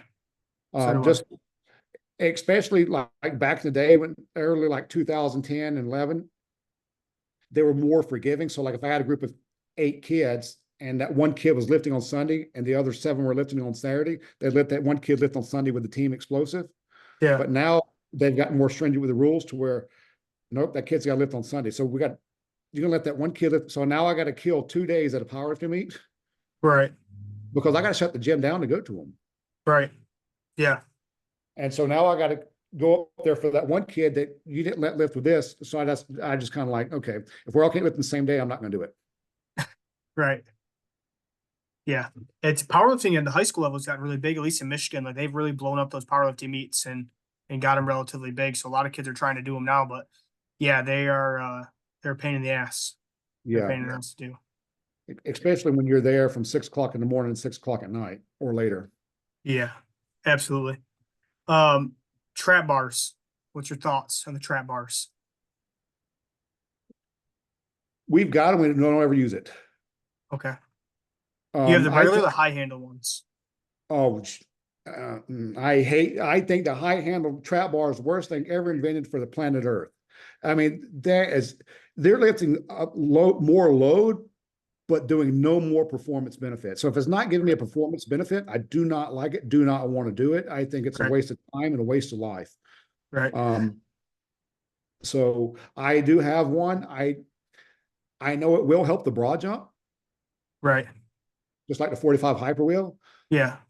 And so the 45 hyper is superior to the trap bar. So I would stick with 45 hyper over the trap bar because I had 3 athletes went up 7 inches in their broad jump in a month from doing 45 hyper, heavy 45 hypers with a cambered bar in their back, not a straight bar. Okay. All right. I think I had this podcast going off at 1 or 1:30, so we're getting close to time. What types of things are you doing now? Like, I know you're doing online coaching. How's that going? How's online coaching going? Is there any links or anything I can send people to that listen to this? Anything new from Jared? They're you really write another book. I was going to ask you, you write another book. I heard you maybe were writing a book on the brief maximal tension or maybe some of the strength stuff. Are you writing a book on that? I have not thought about that yet. I mean, you have to. Michael said something about that to me when he was here.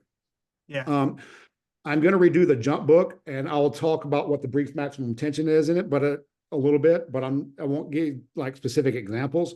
I just like to add a little bit more to it. And from all the questions and all the confusing things about all the emails and messages that I've gotten from and actually how to do the dumbbell jumps, try to clarify that and clean that up and just do a second edition of the jump book, going over some and revamping the first one, making that one better. Okay.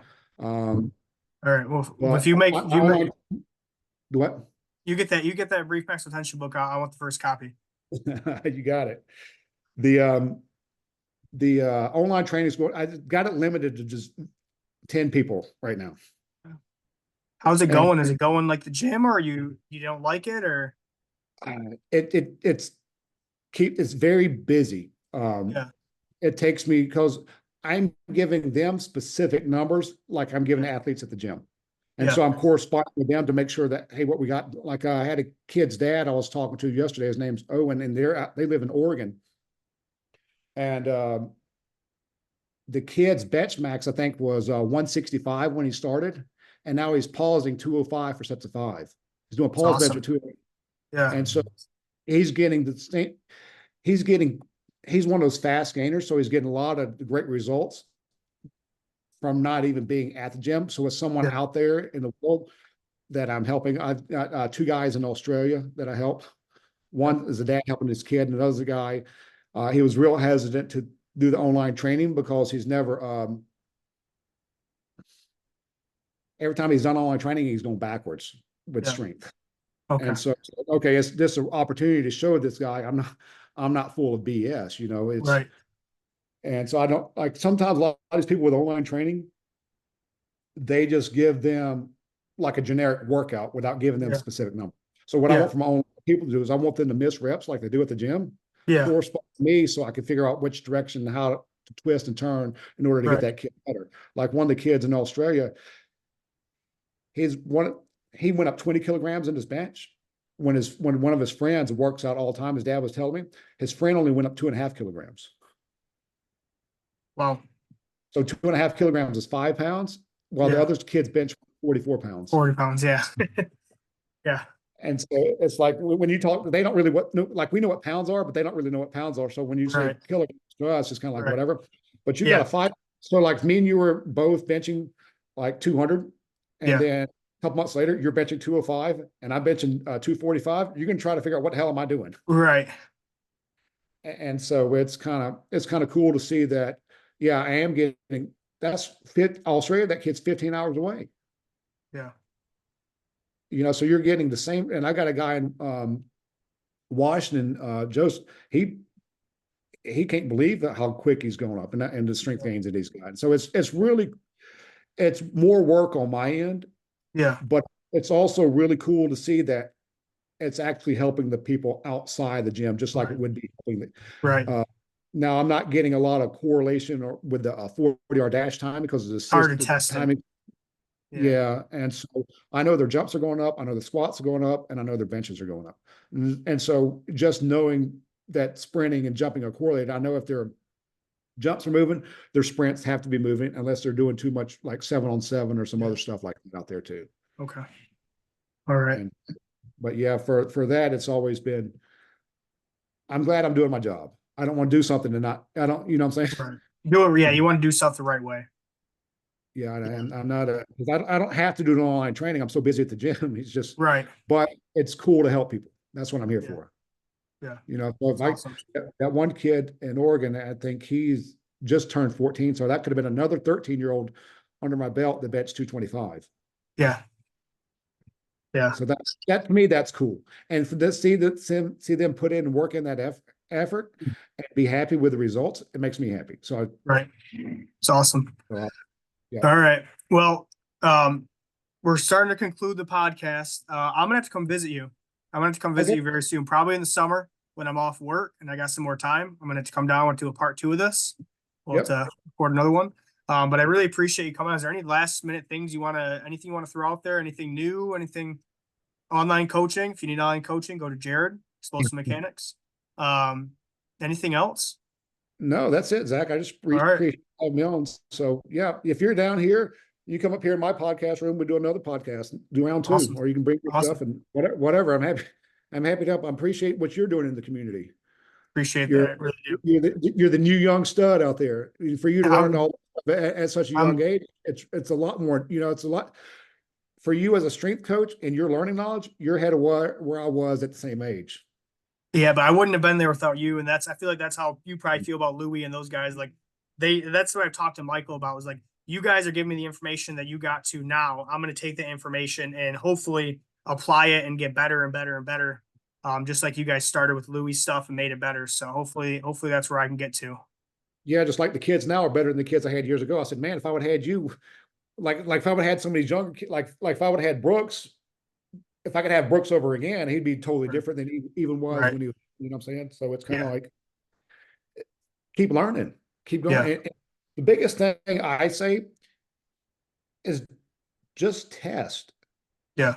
So you know, like, all right, well, that's where I've gotten where I'm at now. Like I've got all kind of fancy bars and all that stuff, but they did not give me the results that I wanted. So I just don't use it. Yeah. And so I got a lot. Jared, why don't we ever use this?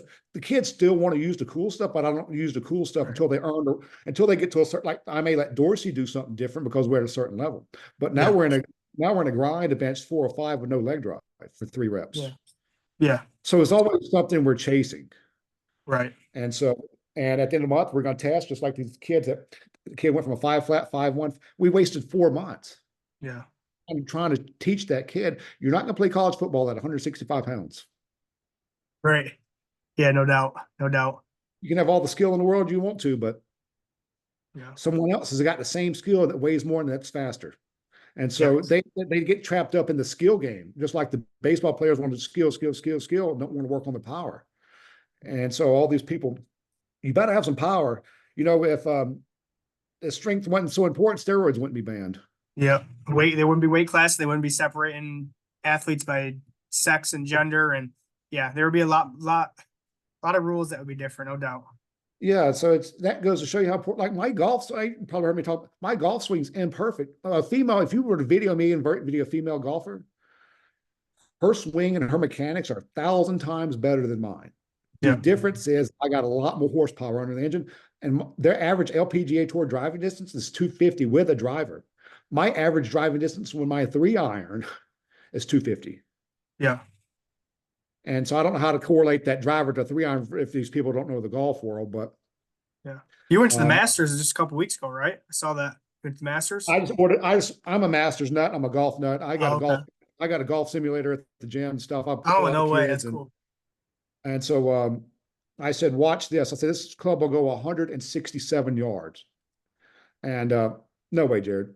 And so put the golf ball, one swing, didn't warm up, 100, it went 166 yards. And I was off by 1 yard. They said, how do you know that stuff? You used to do it with the jumps. The jump man, you used to tell the kids. Yeah, they like I'll call their speeds from across. Jared, how do you? I see it so much. Yeah. You know, like I'm a numbers. I want to be so good at numbers. It's not even funny. You know, I need to be the new Rain Man. I told someone the other day. These dads were talking to me, and I said, "Look, I'm a weird dude." And they said, "You know, you're weird when you call yourself weird." And so it's just kind of like, you know, I'm just in my own little bubble world of strength conditioning, trying to figure out these numbers. You know, everything in life's got a number pattern behind it, and numbers are so important. They're important whether you get a speeding ticket or not. They're important in your checkbook. They're important whether you win a game. They're important what time of day it is. They're important with a lot of stuff. And so the better you are at numbers, the more you can understand and the more you can help people. I guess at the end of the line, it boils down to helping people. Yeah. You know, I wish I knew in high school what I know now. I'd have been a hell of a lot different athlete. It's same here. I wish I knew more, but that's why I think I've told you, I don't know if I've told you this, but like even my kids, like the stuff I've learned from you, my kids are better athletes because of it. Same with like Fahey's stuff I've learned from him. My kids are better. So passing that off to the other kids so they get that opportunity that we didn't get. So yeah, it's all giving them the opportunity that I wanted. Yeah. You know, that fulfills me. I told someone I got to go work, and I said it's fun. Yeah. I'm not a drill sergeant. I'm sitting there hanging out with the kids, watching them get stronger. Yeah. You know, and you got these kids that haven't been to the gym, and they'll come back after. I got a kid now that started me in high school. He's got a wife and 3 kids, and he'll come stop in. Hey, Jared, I was in town. I just wanted to stop and say, hey. Yeah. That's pretty cool. Yeah, that is super cool. Because, you know, like I'm lucky, like with high school, like you only get them for 4 years. If I get these kids in middle school or elementary school, I got them for a long period of time. I've had some kids coming to the gym over 12 years. Yeah. That's awesome. Yeah. The earliest I get them is like, I have a 6th grader right now that hopefully is going to be a stud. So. Yeah. See, my nephew Zach started when he was 8. Yeah. And so he's about to be 16 and he's already been with me 8 years. And he's going to be a sophomore. So a couple more, you know, and I'm always gym. So that's the only time I hang out with him anytime else. So time I do my nephew and my brother's at the gym. Yeah. Yeah. I'll when I come down, I'm sure I'll be seeing him. See his wife. So yeah, feel free to stop by. The summer will be good because Dorsey and them will still be there. You'll get to see Okay. all the All the Bartech toys. craziness. All right. Yep. So, All right. So we're gonna wrap this up. I appreciate you being on, Jared. I really do. You're an awesome guest. I'm glad you were my first guest. It couldn't have been anybody else. It had to be you. But thank you all for listening. Hopefully you found some value in this. And this is us signing out.